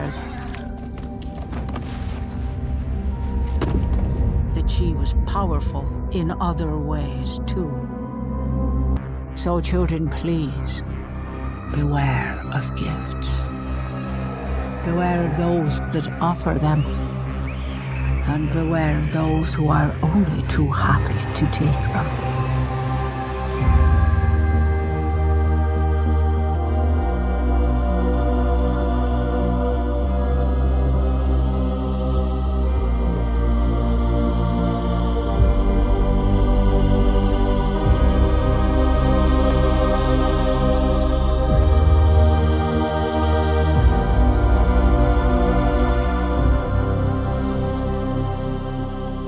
Talking about by A-list celebrities. She was recently spotted with Rihanna at the gala. I believe this was in Paris, and she's in the middle of the spotlight. Everyone's around her and they're just guiding her. Shortly after this, she was backstage with A$AP Rocky, and she has a lot of pictures with A$AP Rocky, and they're even getting up close and personal in some of them. Now, what do Rihanna and A$AP Rocky have in common? Yes, obviously they're married, but they have both shown really dark symbolism. They're both A-list celebrities extremely high up in the music industry, and Kim Kardashian and Kanye West, kind of the same thing. They were used to be together. Kanye West extremely high in the industry, Kim Kardashian one of the most popular people in the world, and they've both been seen with her multiple different times. It doesn't really make sense. The list goes on. We have Migos, multiple different pictures with all of the members from Migos, and a lot of them just individually with pictures of her. And then we have Usher next, another high A-list celebrity, multiple different pictures, multiple different videos of him just being attentive, listening to her, looking like the happiest man alive. Who is this woman? Michelle Lamy. She goes as the Gothic priestess, or more so the high priestess of Paris. And if you search her up on Google, you get that she is a French culture and fashion designer. She has been a clothing designer, performer, film producer, and restaurateur. She's also the co-founding partner of Owens Corp and functions as the executive manager for art and furniture. She's 80 years old and she is married to Rick Owens. Now, I think this is a very key factor because Rick Owens, one of the biggest fashion designers in the world, he's known as the Lord of Darkness in the fashion industry. And if you have seen any of his shows, this nickname, it just makes perfect sense. He's also 18 years younger than her. I've heard things that they're not together for the purpose of sexual connections, which whatever, each to your own. But first of all, you got to see this picture of Michelle Lamy wearing Rick Owens' head. Now, if this doesn't tell you enough of what's going on, I don't know what else to say. But really, what the heck is it with this couple, especially her, Michelle, that these celebrities treat her so highly? Now, I get that fashion is a major thing in the music industry and that these rappers and artists and singers spend hundreds of thousands of dollars on their outfits, and it's their persona, it's what they look like. So I understand that. But you can't tell me that is the main reason. There's gotta be something else. So I continued to look into her, and one thing I noticed is that she has many pictures of her and Marina Abramovic. This is what really got me suspicious. They have a lot of interviews together, and they seem very close. And I was scrolling her Instagram, Michelle Lamy's, and she has a picture of literally just Marina Abramovic and nothing else. So they're definitely close. And also her Instagram there's a lot of weird stuff on it, and I'm not going to show it on here. You can check on your own, but super weird. Back to Marina Abramovic. When you look her up, it says that she is a Serbian conceptual artist. Her work explores body art, endurance art, the relationship between the performer and audience, the limits of the body, and the possibilities of the mind. Now, that's a very nice way of saying spirit cooking, and that's what many people know her for. That's what I know her for. She has full instructions online of spirit cooking, and just the warning, if you look it up, it's really disturbing. Rhythm Zero. It was a 6-hour endurance art performed by Marina Abramovic in 1974, and she would stand still for 6 hours, and she would have 72 objects, and they ranged from a rose, a feather, perfume, honey, bread, grapes, wine, scissors, a scalpel, nails, a metal bar, a gun, and a bullet. And she would just sit there, and she was gonna see how far the public would go. What are these people gonna do to her? And they could use any of those objects, the 72, from food to literally weapons, and they can do anything to her and she wouldn't move. And you can look it up, it's wild. But this is an example of what she's into. Example, I had mentioned it many times, so I won't go deep into it, but Lady Gaga went to her for teachings, and you can watch the full video online if you look it up. Purpose in the great swirling apparatus of our planet, causing their eyes to swell and expand into multicolored stalks. Ah, Marge? Marge, what's wrong? Marge! Just really weird practices, rituals, and it makes you wonder, what are these people coming up to her for? Because she gets the same treatment as Michelle Lamy. She gets treated like royalty. You have pictures of her, Jay-Z, another one with Kim Kardashian. I mean, we don't have to go through the whole list again, but it just makes you wonder. We know now that she's extremely close with Michelle Lamy. She's known as the Priestess of Paris. She's married to the Lord of Darkness. It almost feels like there has to be something sinister going on. Are these musical artists coming to her for special practices, like maybe behind the scenes teachings like Lady Gaga did with Marina? I personally don't know, but I refuse to believe that it's just a sign of respect for their art and their fashion. I don't know, what do you guys think?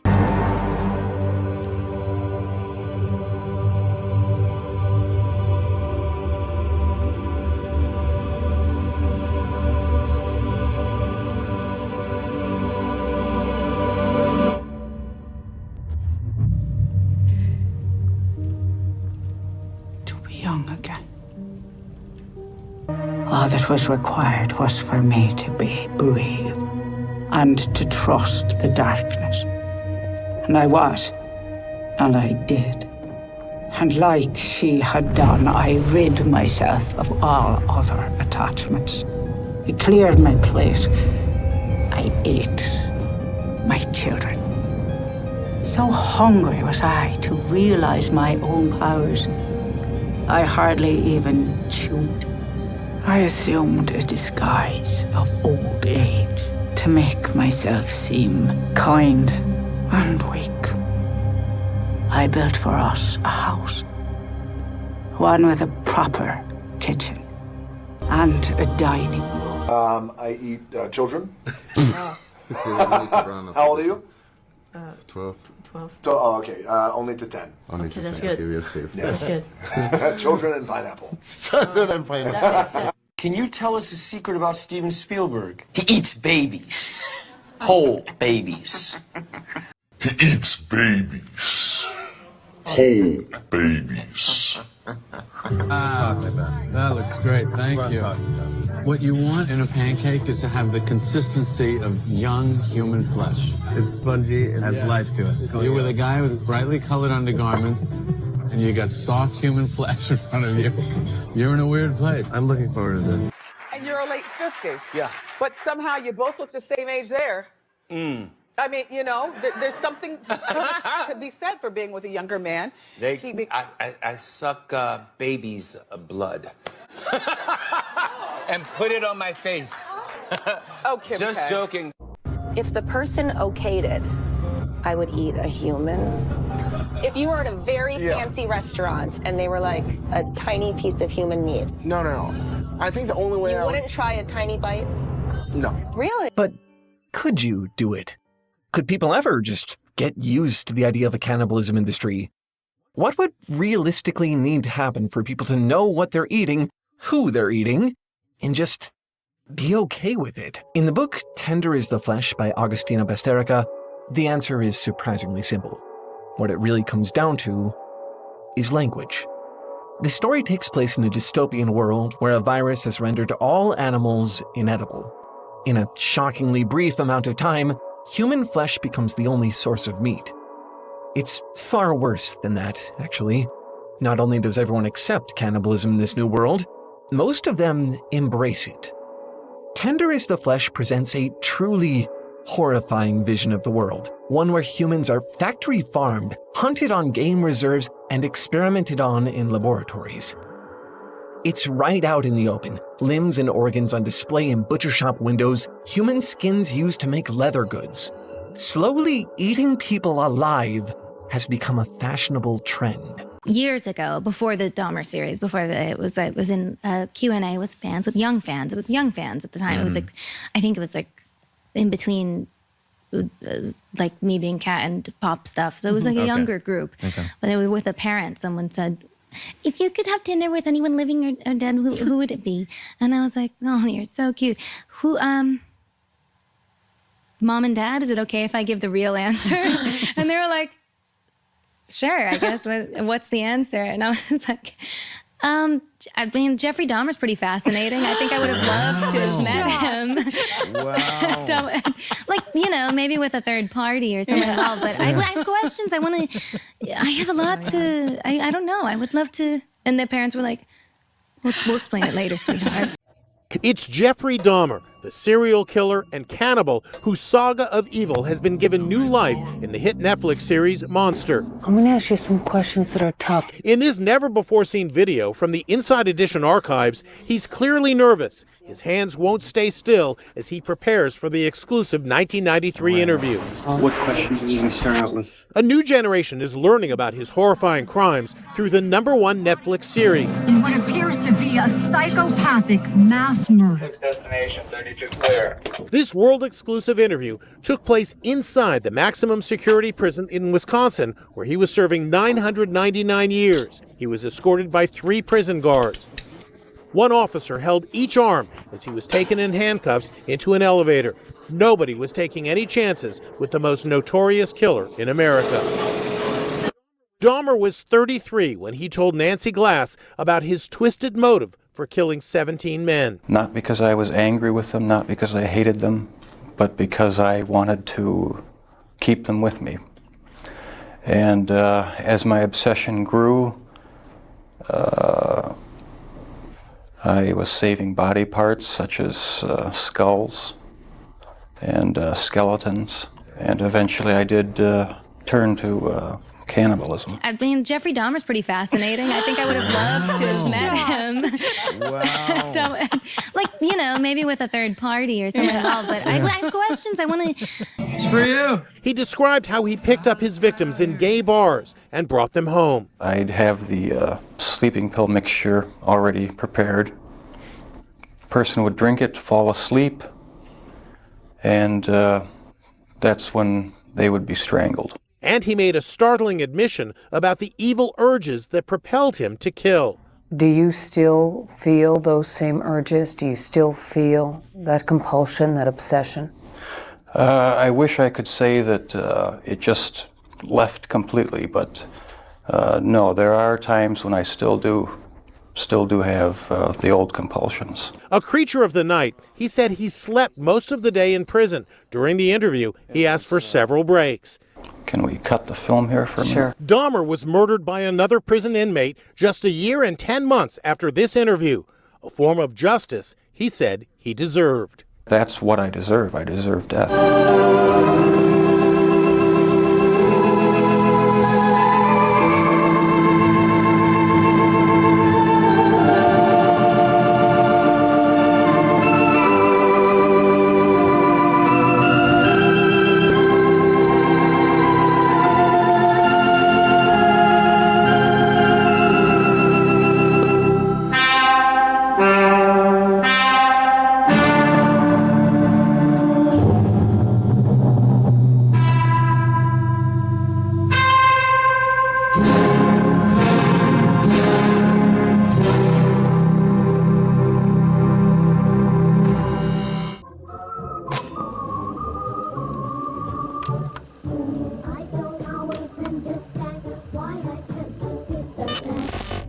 Only in Chicago series is diving into some of our city's haunted history. Ooh. You may have heard of H.H. Holmes, the alleged serial killer who preyed on people visiting Chicago for the 1893 World's Fair. Quite a book on that. Yes. NBC5's Lexi Suter separating fact from fiction in this dark American legend.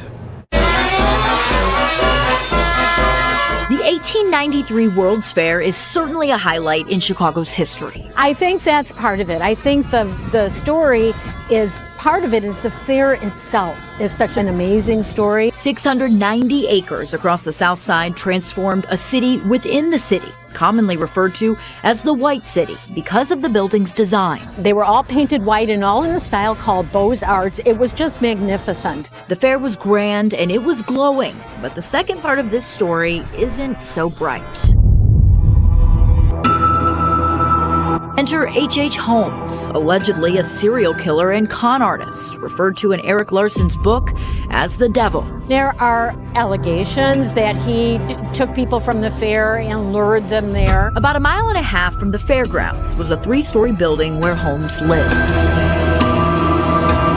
This would have been the site of what became known as his murder castle building. Legend has it, Holmes knew the event would bring massive crowds, and he took that to be his opportunity, even adding a 3rd story to the building to market it as a World's Fair hotel. The building definitely built with strange passageways, sealed off rooms, stairways that led to nothing. You really don't know how many people he killed here. The facts are sketchy, and while we know Holmes was convicted of murder in his lifetime, never was it in Chicago.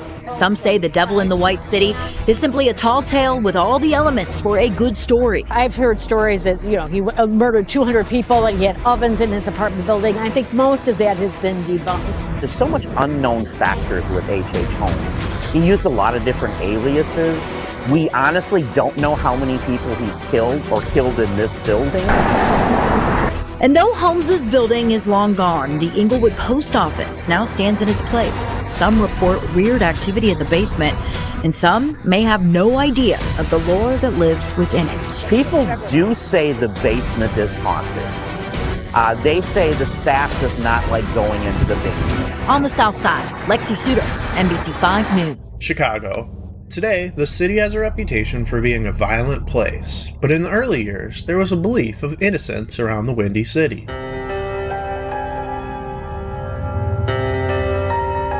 But that illusion would be shattered starting in the 1950s with a string of child murders. While none have officially been linked, there would be a number of similarities between the cases that set the city on edge and had many fear for their children's lives. In recent years, while one of these crimes has been solved, the links remain, and if it wasn't just one child killer on the streets of Chicago, were there multiple?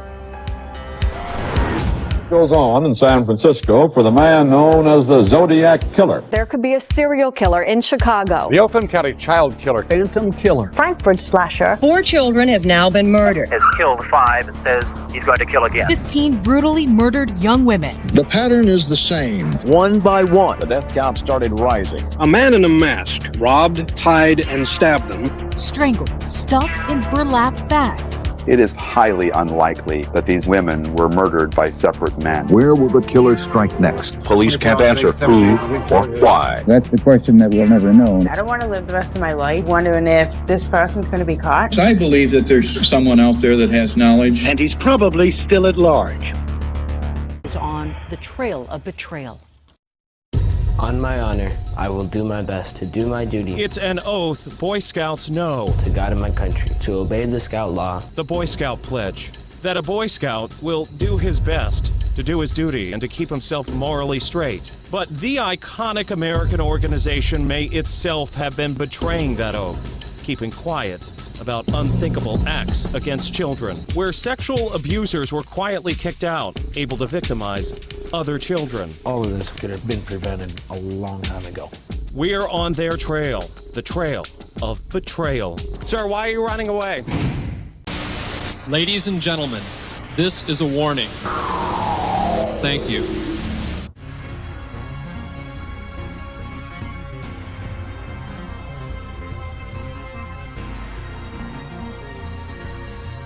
The bodies of all 3 boys showed signs of being bound and gagged. Their bodies were dirty, and the coroner stated they had been held in some dirty, filthy place. Robert had been slashed across the head 14 times with what was believed to be an axe or hunting knife. The Schuessler boys had been hit on the face with the flat side of a knife, but all 3 died by strangulation. Also, there were markings on all the boys' bodies that were believed to have come from a pronged tool such as garden trowel or hand spade. Chips of steel were found underneath one of the boys' fingernails, and police searched nearly 200 metal working shops in the vicinity. Another lead that would be investigated later was Robert and John, who were both in the same 8th grade class at Farnsworth School, wrote something concerning on a school test. The question was, do you know anybody who was trying to harm or hurt you? Out of the 50 students in the class, only 2 answered yes, Robert and John. That test was just 8 days before their disappearance. 6 months later, the bodies were exhumed for further analysis, and minute traces of fertilizer were found on them. Now, golf courses and greenhouses were searched, but again, with no luck. By this time, the body of Anton Schuessler Sr. had also been buried. The father of the boys had been sent to a sanitarium suffering from severe mental depression. The 41-year-old man died from a heart attack during electroshock therapy 3 weeks after the bodies were found. A group of wealthy Chicago men organized a crime detection institute and pledged a reward of $100,000 for the solution of these 3 murders. Despite this, the boys' case would remain cold for almost 40 years. CPS is the agency that's charged with protecting children. Its investigators and caseworkers make decisions that impact the lives of thousands of Texas families. So who are the people making these life-changing decisions? CBS 42 investigative reporter Nancy Wilson looked into the backgrounds of child welfare workers. What she found may surprise you. Assault, burglary, DWI, theft, domestic violence, indecent exposure, prostitution, possession of cocaine and marijuana, and selling alcohol to minors. What do all of these crimes have in common? They are just some of the crimes committed by people who work for the Texas Department of Family and Protective Services. That's right, the agency in charge of protecting Texas children. We found more than 370 employees have a criminal background. Some have direct contact with foster kids. He was really uncomfortable to be around. He always wanted to be a little too close. Here's one, yeah. Ashley Gallardo is talking about one of her former caseworkers.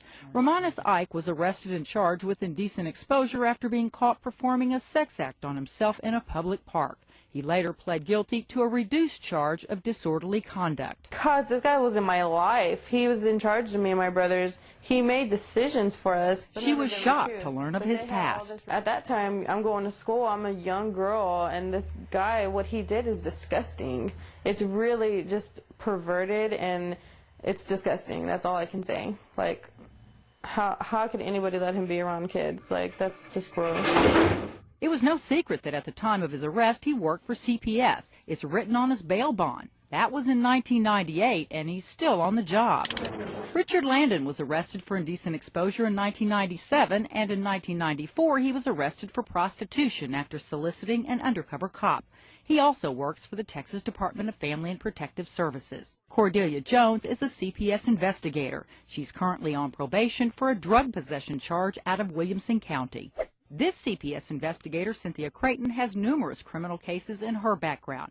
She still owes $193 in fines for driving with an invalid license. David Mendoza pled guilty to assault with bodily injury to a family member and violating a protective order. He's a CPS supervisor in El Paso. It's unacceptable. State Representative Pat Rose chairs the committee that oversees the agency. I think there are several solutions. The first is to make sure we get all background checks from across all states and any convictions. We can do that by requiring an FBI fingerprint background check on the front end of employment. And then as we move forward, we have to have annual background checks here to make sure that all current employees who have direct access to kids don't have these convictions. Ashley Gallardo agrees. We trust these people. They're all we have in the end because we're just taken away from our families. That's all we have. CPS declined an interview for the story, but it did provide information about its policies. Now, the department does do criminal background checks within the state of Texas when someone is hired. Employees are then required to self-report any arrest or convictions.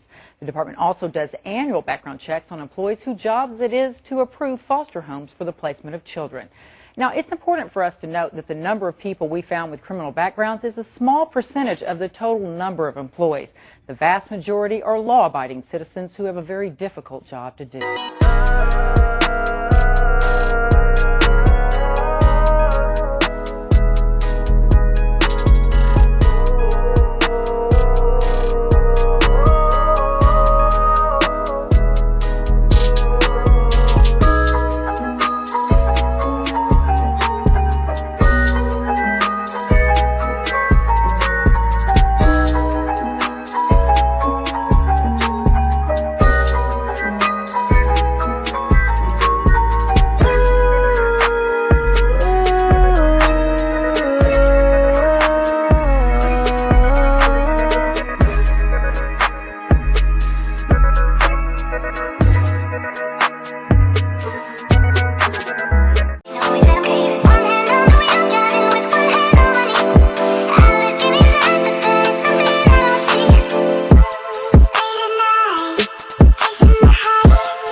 Don't go into that cellar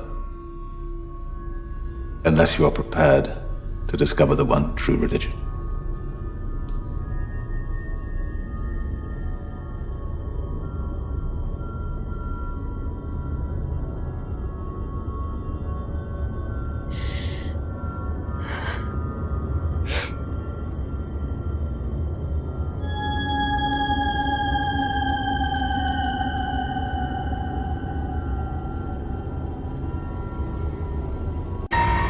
of the tunnels are underground, where none of the children will ever be found. They wandered away to join their shows and lost their way in the world below. They swallowed the pills and they lost their fear, but nothing they hoped to find is here. They joined the circus and left their town. Now they live here down with the clown. Down with the clown. Down with the clown. Now they live down here with the clown. Duck and cover, kiddos.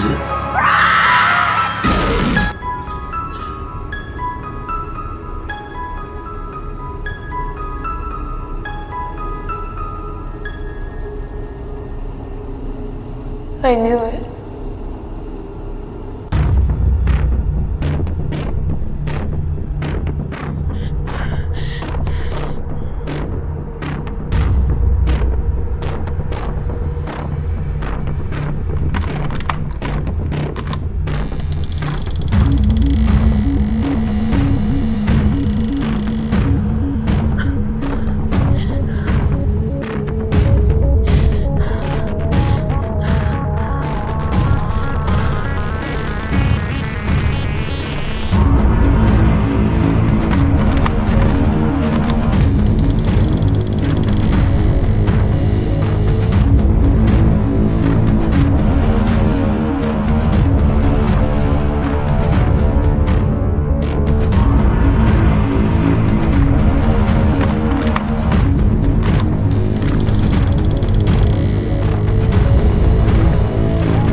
Sorry about the cold. Have you figured it out yet? I think so. So what is it? What is the one true religion, Sister P? You wanted me to know the only reason I'm standing here right now is because it is exactly where you want me to be standing. I'm not here because I chose to be. I'm here because you made me choose to be. Because you want me to believe the one true religion is control.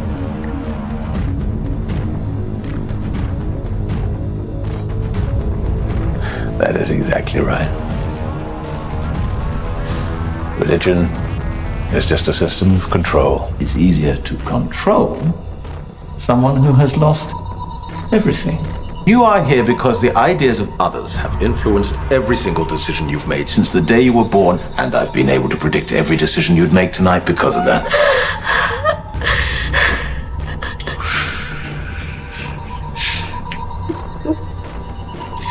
You have allowed them to dictate every decision of your life.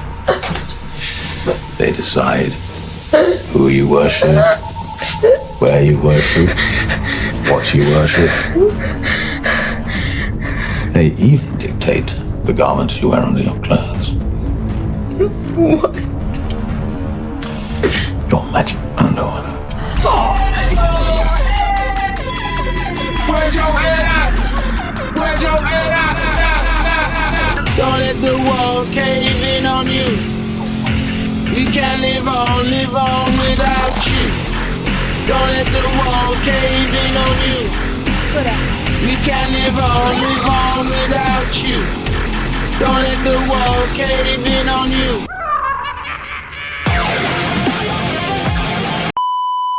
Major trigger warning. If you're not going through the Epstein files, I am. And here are some of the most disturbing things I have seen. They little girls, they got them pregnant, they took their babies, they starved the babies, made them very thirsty, and then they put their in their mouths because they knew the babies would suck harder. They joke about cream cheese. They are referring to breast milk in the intestines tasting good because they ate them. Well, actually, they were probably eating their own as well. All of our children are accessible to all of these predators because their school photos were handed over to More national news now as more details are uncovered in the Epstein files. Some parents across the country and right here in Utah are concerned about a possible connection to a photography company used by a local school district and the late convicted sex offender Jeffrey Epstein. Now, ABC4's Jake White joins us live from Weber County with more on this alleged connection and why it has parents so worried. Jake, what are these parents saying? Well, Lindsay, I do want to make it clear that this is not just a Weber County problem. This issue is all across the nation when it comes to this photography company. But why exactly? And we're going to get right into that. So this all goes back to a man by the name of Leon Black, who was the CEO of Apollo until 2021, when he stepped down amid backlash over his relationship with the late convicted sex offender Jeffrey Epstein, as well as newly released files showing that Black had sent tens of millions of dollars to Epstein over the years. So, Lindsay, how does this all connect to our local schools? Well, Apollo is a private equity firm that owns Shutterfly, and Shutterfly owns LifeTouch Photography. LifeTouch Photography is known for taking yearbook pictures of grade school children all across the country. And this week, parents here in Weber County got an email from Weber County School District stressing that the school's yearbook photos are safe and that Apollo had no access to student photos or data. I spoke with the school district to get a deeper explanation. Listen to this. It is LifeTouch.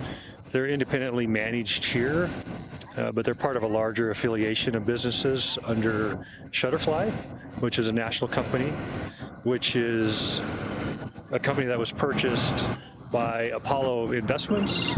And so there's this kind of I guess you would say, a far removed connection to individuals with Apollo. Anyways, Revelation 9:11, and they had a king over them, which is the angel of the bottomless pit, whose name in Hebrew tongue is Abaddon, but in the Greek tongue his name is Apollyon. Interesting, I said to myself, the king that resides over the 7 angels. This is the king that these guys all serve. Apollyon is a Greek word that appears in the Bible and refers to the angel of the abyss and the place of destruction. The word is known as Abaddon in Hebrew. It means to destroy, utterly kill, which is what he wants to do to humanity and in God's kingdom. Now let's look up Abaddon. Apollo's Greek word for Abaddon, the spiritual being or place named as the destroyer, the place of destruction, the exterminator. He will bring about the apocalypse. Now I want to refer to Lucifer. Lucifer is also known as Satan, the light bringer and the morning star. Lucifer is a mythological figure who is often used as another name for the devil in Christianity. Well, when I was doing my research on the Christmas stuff, that's when I started doing research on Apollo, the god of many things, including music, healing, and the sun. He was one of the main 12 gods who lived on Mount Olympus. Was Apollo known as the light bringer? Yes, Apollo is known as a light bringer in Greek mythology. Well, that's interesting. So there's one down. He's a light bringer. Next. Was Apollo known as the morning star? Yes, in Greek god, Apollo was sometimes called the morning star when he appeared in the sky before sunrise. Lucifer was a male figure who carried a torch and was often described as a herald of dawn. The herald of dawn. Apollo, dawn of the sun, refers to the Greek god Apollo, often depicted as a personification of the rising sun, signified by the beginning of a new day. Essentially, he is seen as a god who brings the dawn. Interesting. described as the herald of dawn, Lucifer. According to religious teaching, Satan attempts to imitate God because he wants to deceive people by creating false versions of God's goodness and power, essentially trying to mislead people away from the true divine by offering a twisted, tempting alternative, often exploiting human desires and weaknesses to achieve this goal. This is often referred to him as being the great imitator, the great deceiver. He is so good at deceiving that he deceives himself. He has deceived himself by believing that he can achieve this goal. Yeah, MAGA, your kids were handed over too. They wrote emails back and forth like, got a good 10-year-old, got a good 8-year-old, virgin, just your style, you want it? But the saddest part here, the most disturbing part, is that Pam Bondi, Donald Trump, Kash Patel, Marjorie Taylor Greene, Dan Bongino, Steve Miller, Bannon, all these people and the 1,000 FBI agents that redacted the files, they know who all these perpetrators are. They know that people, children, were buried, put in the water, put in fields. They know where they are. They know who the perpetrators are, and they redacted their names. And they are sitting around eating their dinner right now, knowing the names of the people who did this. And no one in America is pressing charges or doing anything. Dear federal agents, all my posts are serious, and I am a threat to society. So just stop saying I'm not, okay? Just please let me be on the watch list.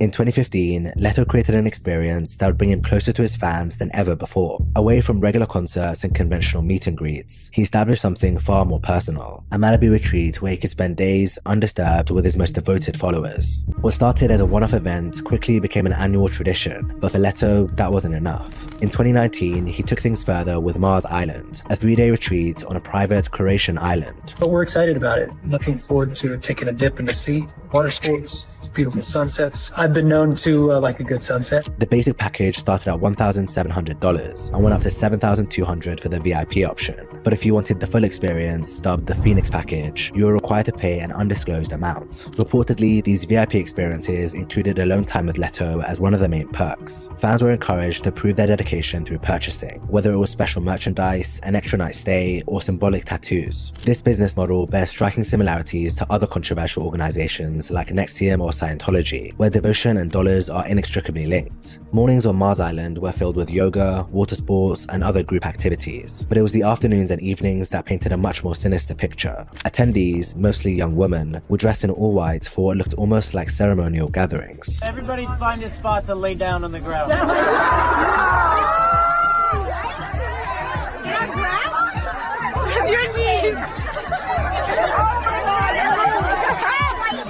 During the first retreat, pictures emerged of everyone in their white clothes following Leto around the island. He was giving speeches in various different locations as his throng of devoted followers hung onto his every word. His brother was nowhere to be seen in most of the images that came out, but it's hardly surprising. This was never about the band. It was about building something that placed Leto firmly at the center, and this was only made more obvious by the shows they held at the retreat. The performances were dubbed the Church of Mars, 2 intimate shows where Leto appeared draped in white robes like some sort of spiritual figure. The imagery wasn't subtle, but then again, Leto has never tried to be. Since the debut of Mars Island, the retreats have continued taking place. The prices have risen, but the demand hasn't wavered. The echelon remains as devoted as ever, but as Mars Island has grown in popularity, so have concerns about Leto's past.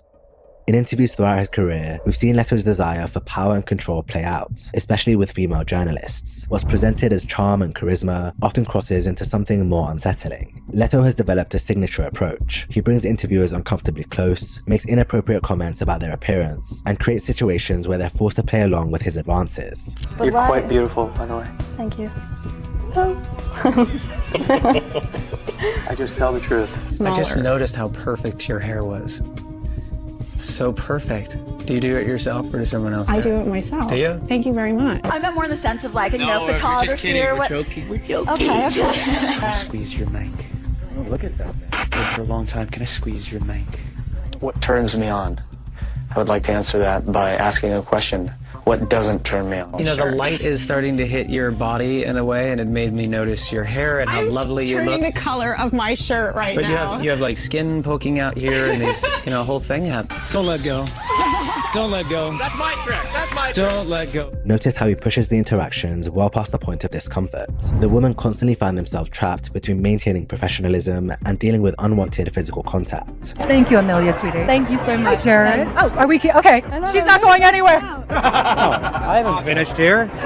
There's work yet to be done. Have you had it? Into her eyes, they're absolutely, insane. They're gold and blue and... These moments follow a pattern. Leto uses his status to create situations where women can't easily object. They're on camera trying to conduct a professional interview, while he turns a situation into something creepy and predatory. And if this is how he behaves when the cameras are rolling, you can only imagine what happens behind closed doors. Allegations of Leto's predatory behavior are documented as far back as 2005, when the New York Post published an article detailing how the then 33-year-old Leto was aggressively pursuing teenage models. According to their sources, he would book hotel suites near where young models were staying and bombard them with text messages. The article said he's been approaching all the girls and inviting them to his shows. He's a serial texter. He's constantly texting 16 and 17-year-old girls. It's really kind of creepy. These types of allegations weren't a one-off. In 2013, multiple women allegedly made sexual assault allegations against him on a now-deleted message board. The accusations ranged from sexual coercion to pedophilia, and many of the stories were seriously disturbing. One woman said, "I met Jared Leto when I was 17 on one of his movie sets in Brooklyn when he was turning 34. Apparently, she would often meet Leto at hotels near Gramercy Park in New York.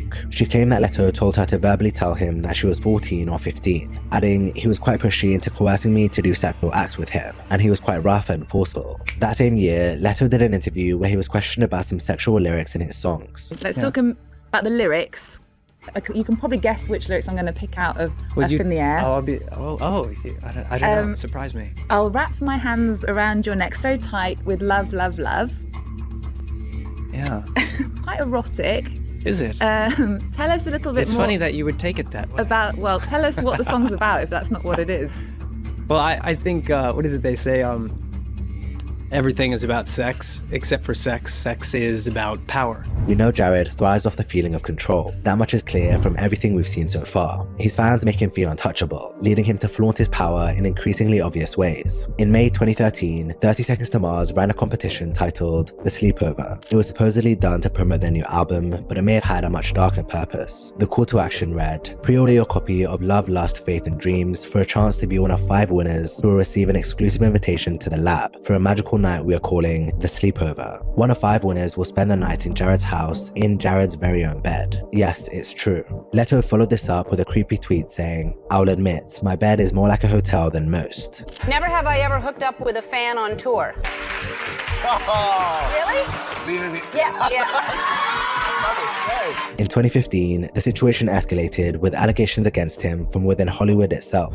In the early hours of the morning on June 8th, James Gunn, the director of blockbuster movies like Guardians of the Galaxy, went live on Periscope and discussed Leto's predatory behavior. No record of the video was left online, but reports indicate that he expressed a dislike for Leto and called him out for sleeping with underage girls. The following morning, he made this post on Instagram: "Good morning to Bogota, Colombia, and sorry to all of you around the world who saw my ambient-fueled Periscope session last night at 3 a.m. Yes, I erased it." 3 years on from this, when things appear to have quietened down, another allegation surfaced, this time from Dylan Sprouse. He tagged Jared on Twitter saying, "Yo, Jared Leto, now that you've slid into the DMs of every female model aged 18 to 25, what would you say your success rate is?" This was unexpected. Many wondered why Dylan Sprouse, who they grew up watching on The Sweet Life of Zack and Cody, would be calling out Jared Leto, but on closer inspection, the answer seems clear. Dylan had recently begun dating Hungarian model Barbara Palvin, who at 24 was right in the age range he mentioned. Having started in the industry at 16, Palvin had spent years in the same circles where these alleged pursuits took place. It's likely that through their relationship, Dylan learned firsthand about Leto's behavior in the modeling industry, whether through Barbara's personal experiences or those of her peers. In response to his tweet, James Gunn popped up again saying he starts at 18 on the internet.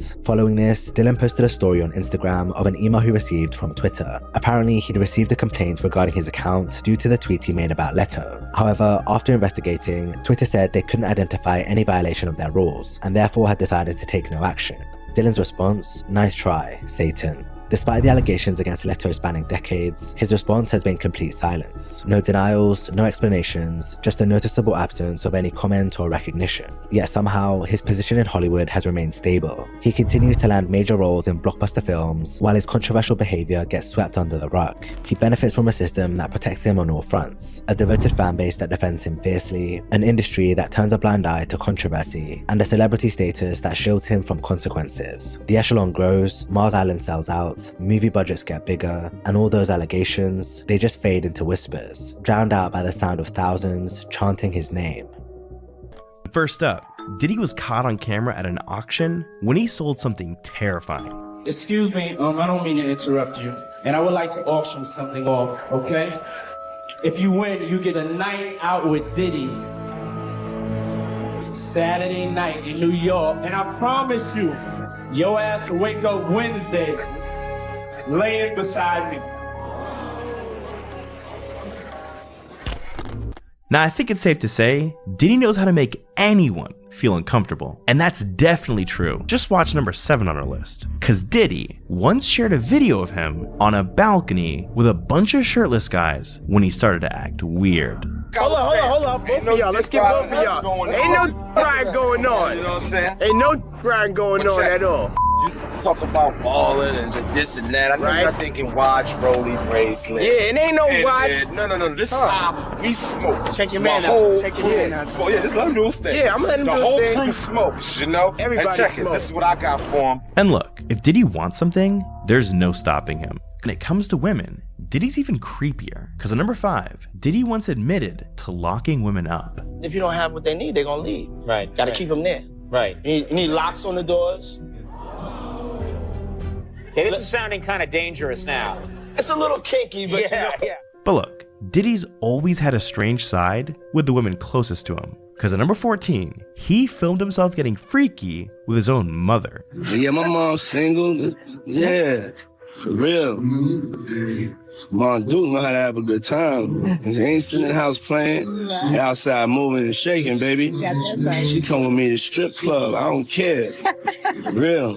But it gets even weirder. Because after watching number 13 on our list, I think Diddy wants to be his mom. See, one night, Diddy hopped on Snapchat after having a few drinks and posted himself cross-dressing. So Atlanta, we come in, get my hey, yeah, Atlanta, I'm bringing something special. Ayo, Toronto, Cash, what up? So, we going to Toronto, and we just going to have This is crazy. This is how you let your daughter go to the restroom.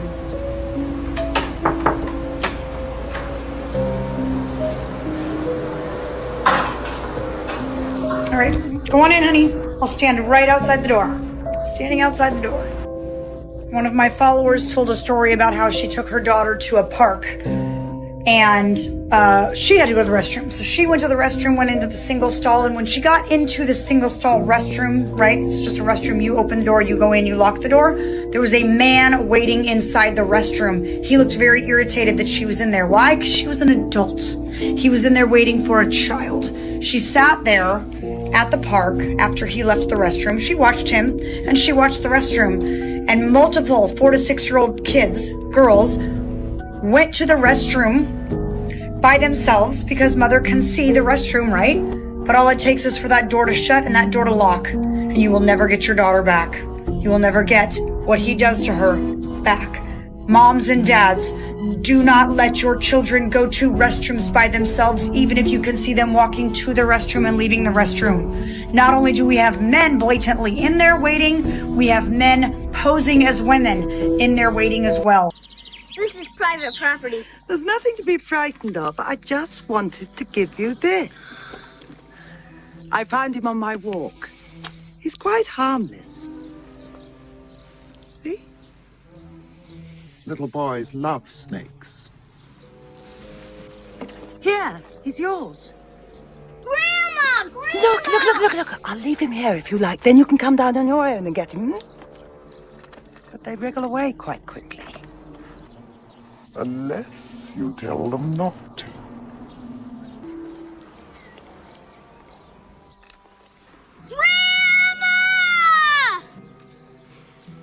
Have Perhaps you'd like some chocolate instead. Grandma! She can't hear you. What's your name? Is it Luke? Thought so. Here you are, Luke. A big bar of chocolate. You... Luke! Luke, it's dinner time.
Yes? Eddie Gein? Yes, sir? It's the sheriff. Oh. Okay. You want to come to the door? Of course. Just a moment. I will turn him into a mouse. And you, meddling old woman, I will deal with later. Liebchen.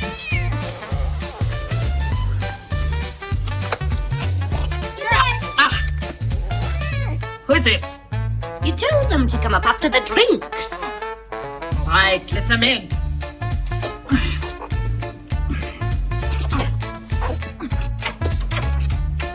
Come in.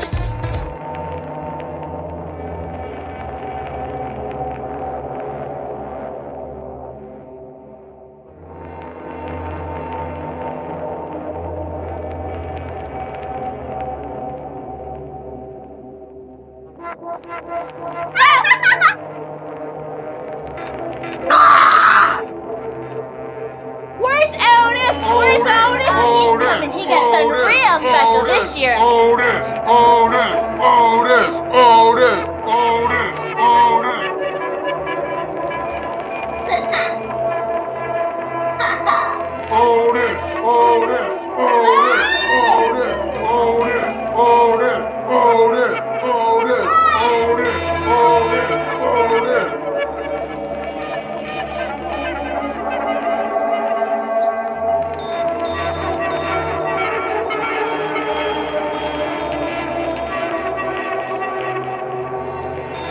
I'm the one who brings the Christmas candy.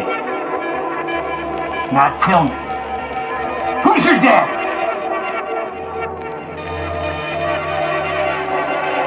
I'm the one who brings the devil's brandy. Who is your daddy? I'm the one who beats you when you're fat. Who's your daddy? Who's your daddy?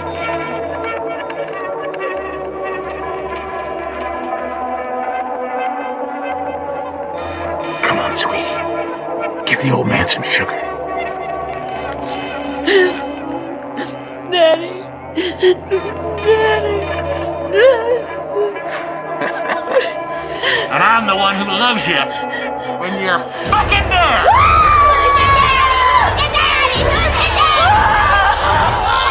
Same old little darlings.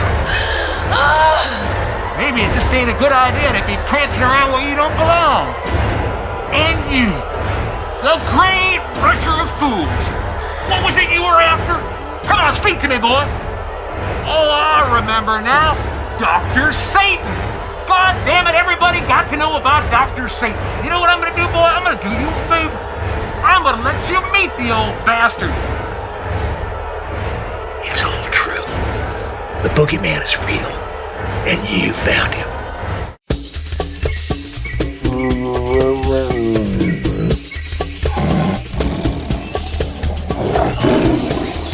Savage beauty. Look at that powerful body. Strength, grace, magnificent form. How does the tiger manage to keep himself at the peak of physical fitness for his entire life? Then the doors burst open. The king and queen walk through. There's our precious daughter. If they did not know what love meant, who would? And a big bad puppy. Drag Queen Story Hour is really just people reading books to kids. There's no underlying mission. It is nothing more than having someone come in, read books to children, and make them feel welcome and included. Remember learning how to walk? I remember learning how to walk, but it was with these shoes on. Friends and news. It turns out I'm not a narwhal. Of course you are. And I never had specifically, like for myself, like a role model or someone to look up to at an early age to say it was okay to be gay, to be a drag queen, to be, whatever I wanted to be.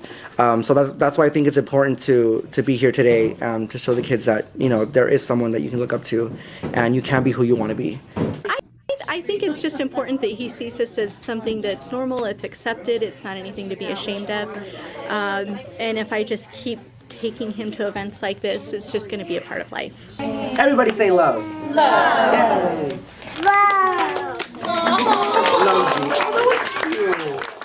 Now to our NewsHour shares. Storybook hours often seek to entertain young children while inspiring a love of reading. But one organization is turning the tables on who's turning the pages. The NewsHour's Julia Griffin explains. Too bad, said the stink bug. At the Adams Morgan Community Center in Washington, D.C. recently, parents and their tiny tots sat patiently, riveted by a storybook and its reader. He shuffled into Bear's room. Wake up, Bear, mumbled Mole. Spring is here. This is Drag Queen Story Hour. It's your classic children's reading program with a twist. The day's literary leader is a larger-than-life drag queen. Everybody wave to each other, make a friend next to you, okay? Author Michelle T. first created Drag Queen Story Hour in San Francisco in 2015. Its goal? To inspire a love of reading while teaching deeper lessons on diversity, self-love, and appreciation of others. Everyone is different and everyone is not bad, said Scooter, who is a turtle. Different is special. Today, readings take place at libraries, museums, and other cultural centers in more than 30 cities across the country. Some are small affairs, but many, like the one in Washington, D.C., play to full houses. I just love drag queens in general. It's a great opportunity to combine having a little one and enjoying the performance of drag. I think it's important that we see different people. Mom and dad look different from other people, and lots of people love you and have stories for you, and we can learn from everybody. Preponderance. PREPONDERANCE.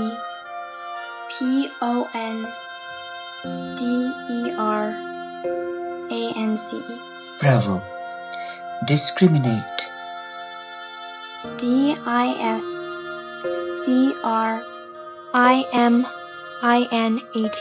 Oh, it's very good. Will you excuse me, dear? Call of nature. Late? Check those, I'll be right back.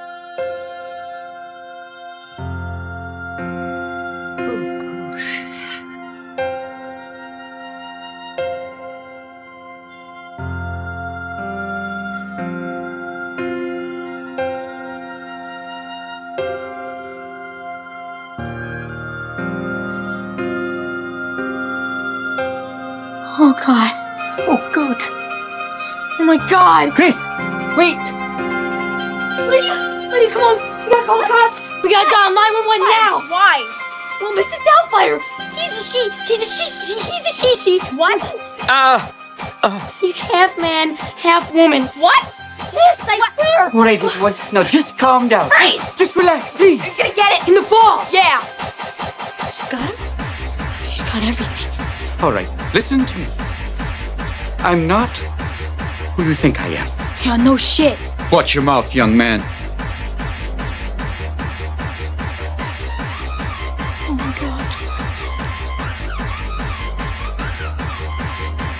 Dad? Yeah. Dad? You don't really like wearing that stuff, do you, Dad? Well, some of it's comfortable. No. It's a pain in the padded ass. This is not a way of life. It's just a job. I don't go to old lady bars or anything like that after work, you know? It's the only way I could see you guys every day. Who did this? Uncle Frank and Aunt Jack.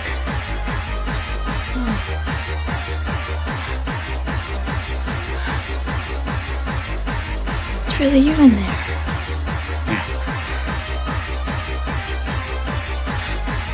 Just a mask.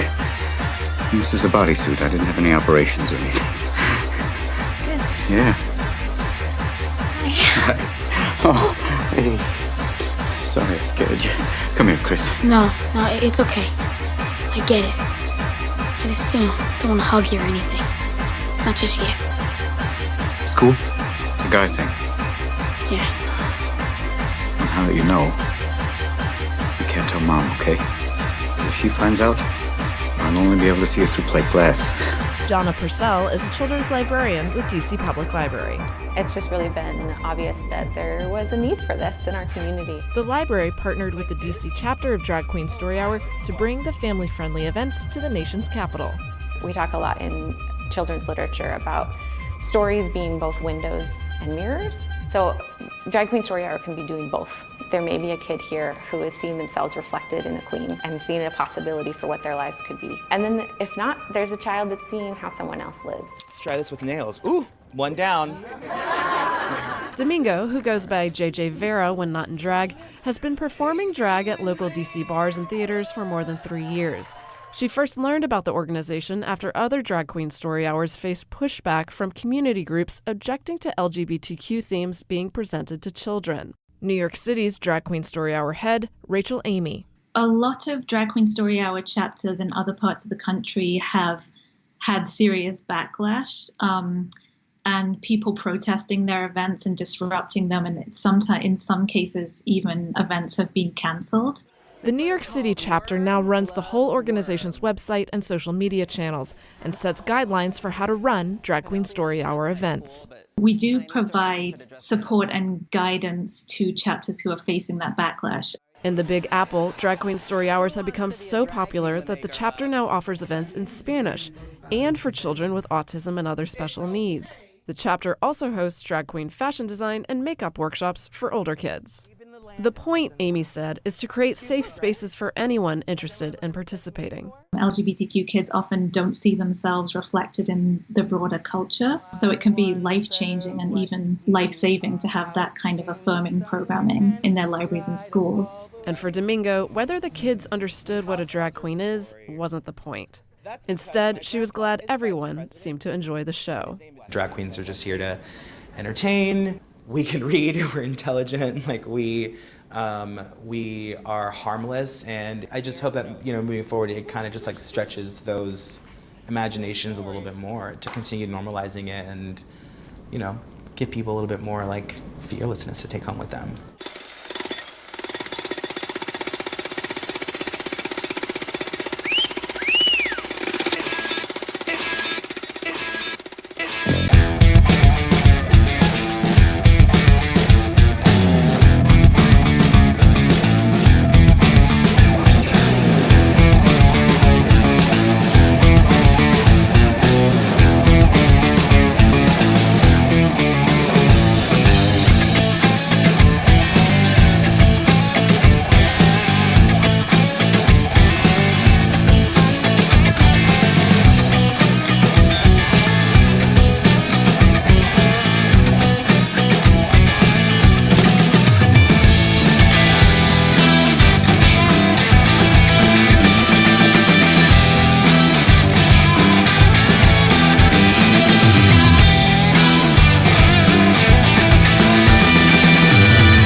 out today. If you want to get your rocks off, I'm talking the good stuff, go to G's Tavern. It's the best I've ever had.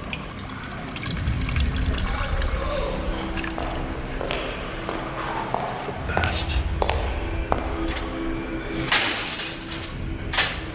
All right, let's go.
What the fuck?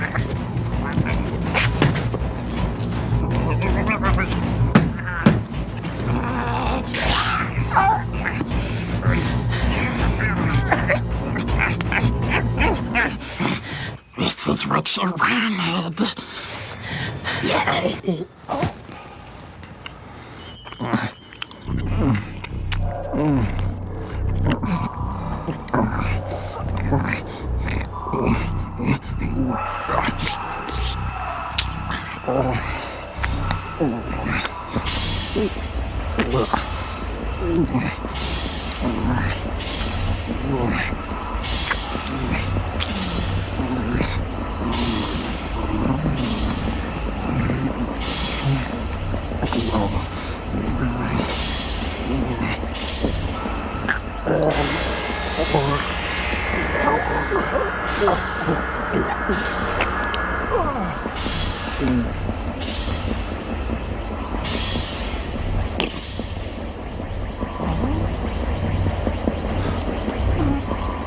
You can forget your sins, but you can never forget your aquarium. Yeah.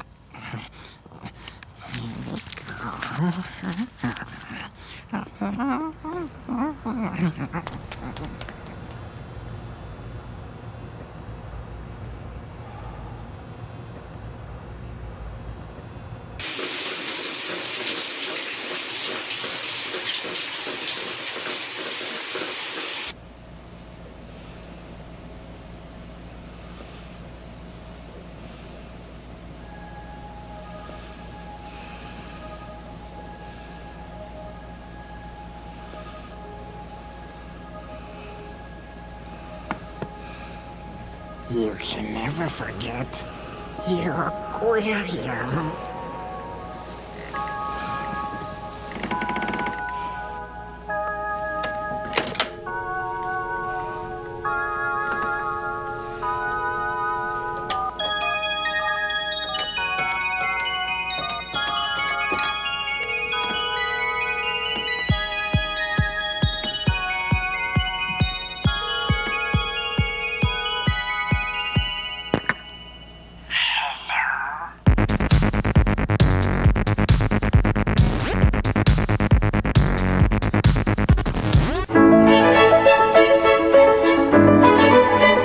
WITF TV proudly presents the work of Central Pennsylvania's artists and craftspeople offered for your consideration on Gallery 33. Now, live from our studio and ready for your bidding, in support of public broadcasting, the Gallery 33 collection. Well, good afternoon, everybody, and welcome to the WITF studio on this beautiful Saturday afternoon. Thank you all very much for being here, and welcome to the 1992 edition of Gallery 33, this annual event when we celebrate the richness of the artistic talent of the South Central Pennsylvania area.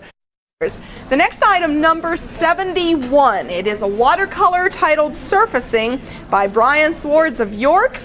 The dimensions 19 inches wide and 24 inches high. Brian Swords' work sells absolutely marvelously here on Gallery 33. His cartoon characters are delightful, and I think he lets us each imagine whatever we'd like to with these things. These two rats are jumping up out of the water. And they are having a good time, They and sure that item are. number is 71. It is a watercolor titled Surfacing by Brian Swords of York, 19 by 24 with an assigned value of $75. Watercolor sheets and pillows. You all know him, Brian Swords of York. This piece is 19 inches wide and 24 high. Barbara. And once again, Brian has sent us another piece that we know is going to sell like hotcakes. His work is just admired and collected by lots and lots of people. It's the kind of a thing where you read it for what it says to you. Very delightful. Very delightful. And everyone enjoys it. It's item number 70, watercolor sheets and pillowcases by Brian Swords of York. Again, 19 inches wide, 24 high. The assigned value, $75. Number 487 is titled Rat Love by Brian Swords of York. The dimensions are 17.5 inches wide by 24.5 inches high. The assigned value is $50. The bidding starts at $17. This is really a wonderful piece, very cartoony, but the faces on the animals are so expressive. The artist has done a series of these, and I think every one that I've seen so far is even better than the last. I just love the expression on Alice the rat's face because she's really in ecstasy. And this is item number 487, titled Rat Love by Brian Swords of York. The dimensions 17.5 inches wide by 24.5 inches high. The assigned value is $50. The minimum acceptable bid is $17. And I hold in my hand the last piece of art. Item number 69, a watercolor titled Exchanging Fluids by Brian Swords of York. The dimensions are 24 inches wide by 19 inches high. And this is really, we were saying, kind of a companion piece to the Brian Swords piece that we had up on the table previously. Actually, this one should have come up first, and that should have been the later piece. Well, been on both, right? And anyhow, it also is self-explanatory, certainly.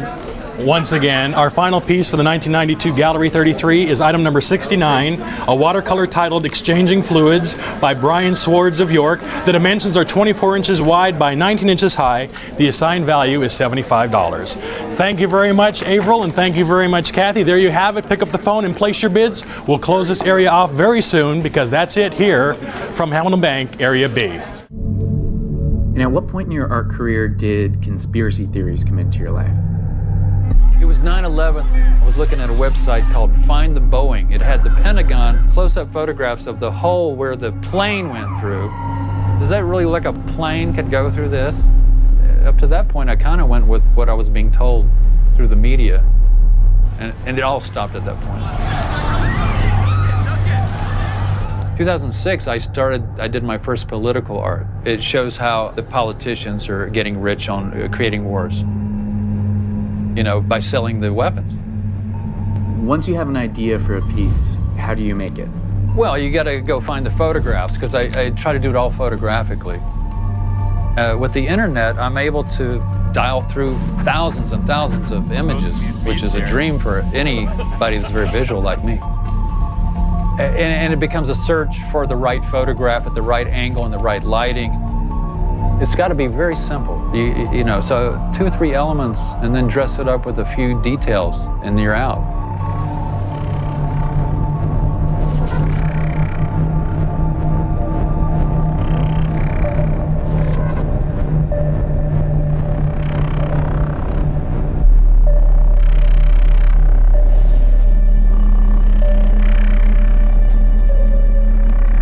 I wanted everybody else to know what I knew.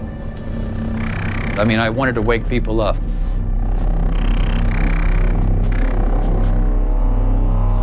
Did you always know you wanted to be an artist, or did something pull you towards it? I'm a bad man. I'm one bad motherfucker. If you wanna try your luck, better call your God and your mother. I'm a bad man. Don't test me, don't stumble, 'cause I'm a bad man. Oh, one bad motherfucker. You know, the only thing that matters is the ending. It's the most important part of the story, the ending. And this one is very good. This one's perfect. 'Cause I'm a bad man. Oh, one bad motherfucker.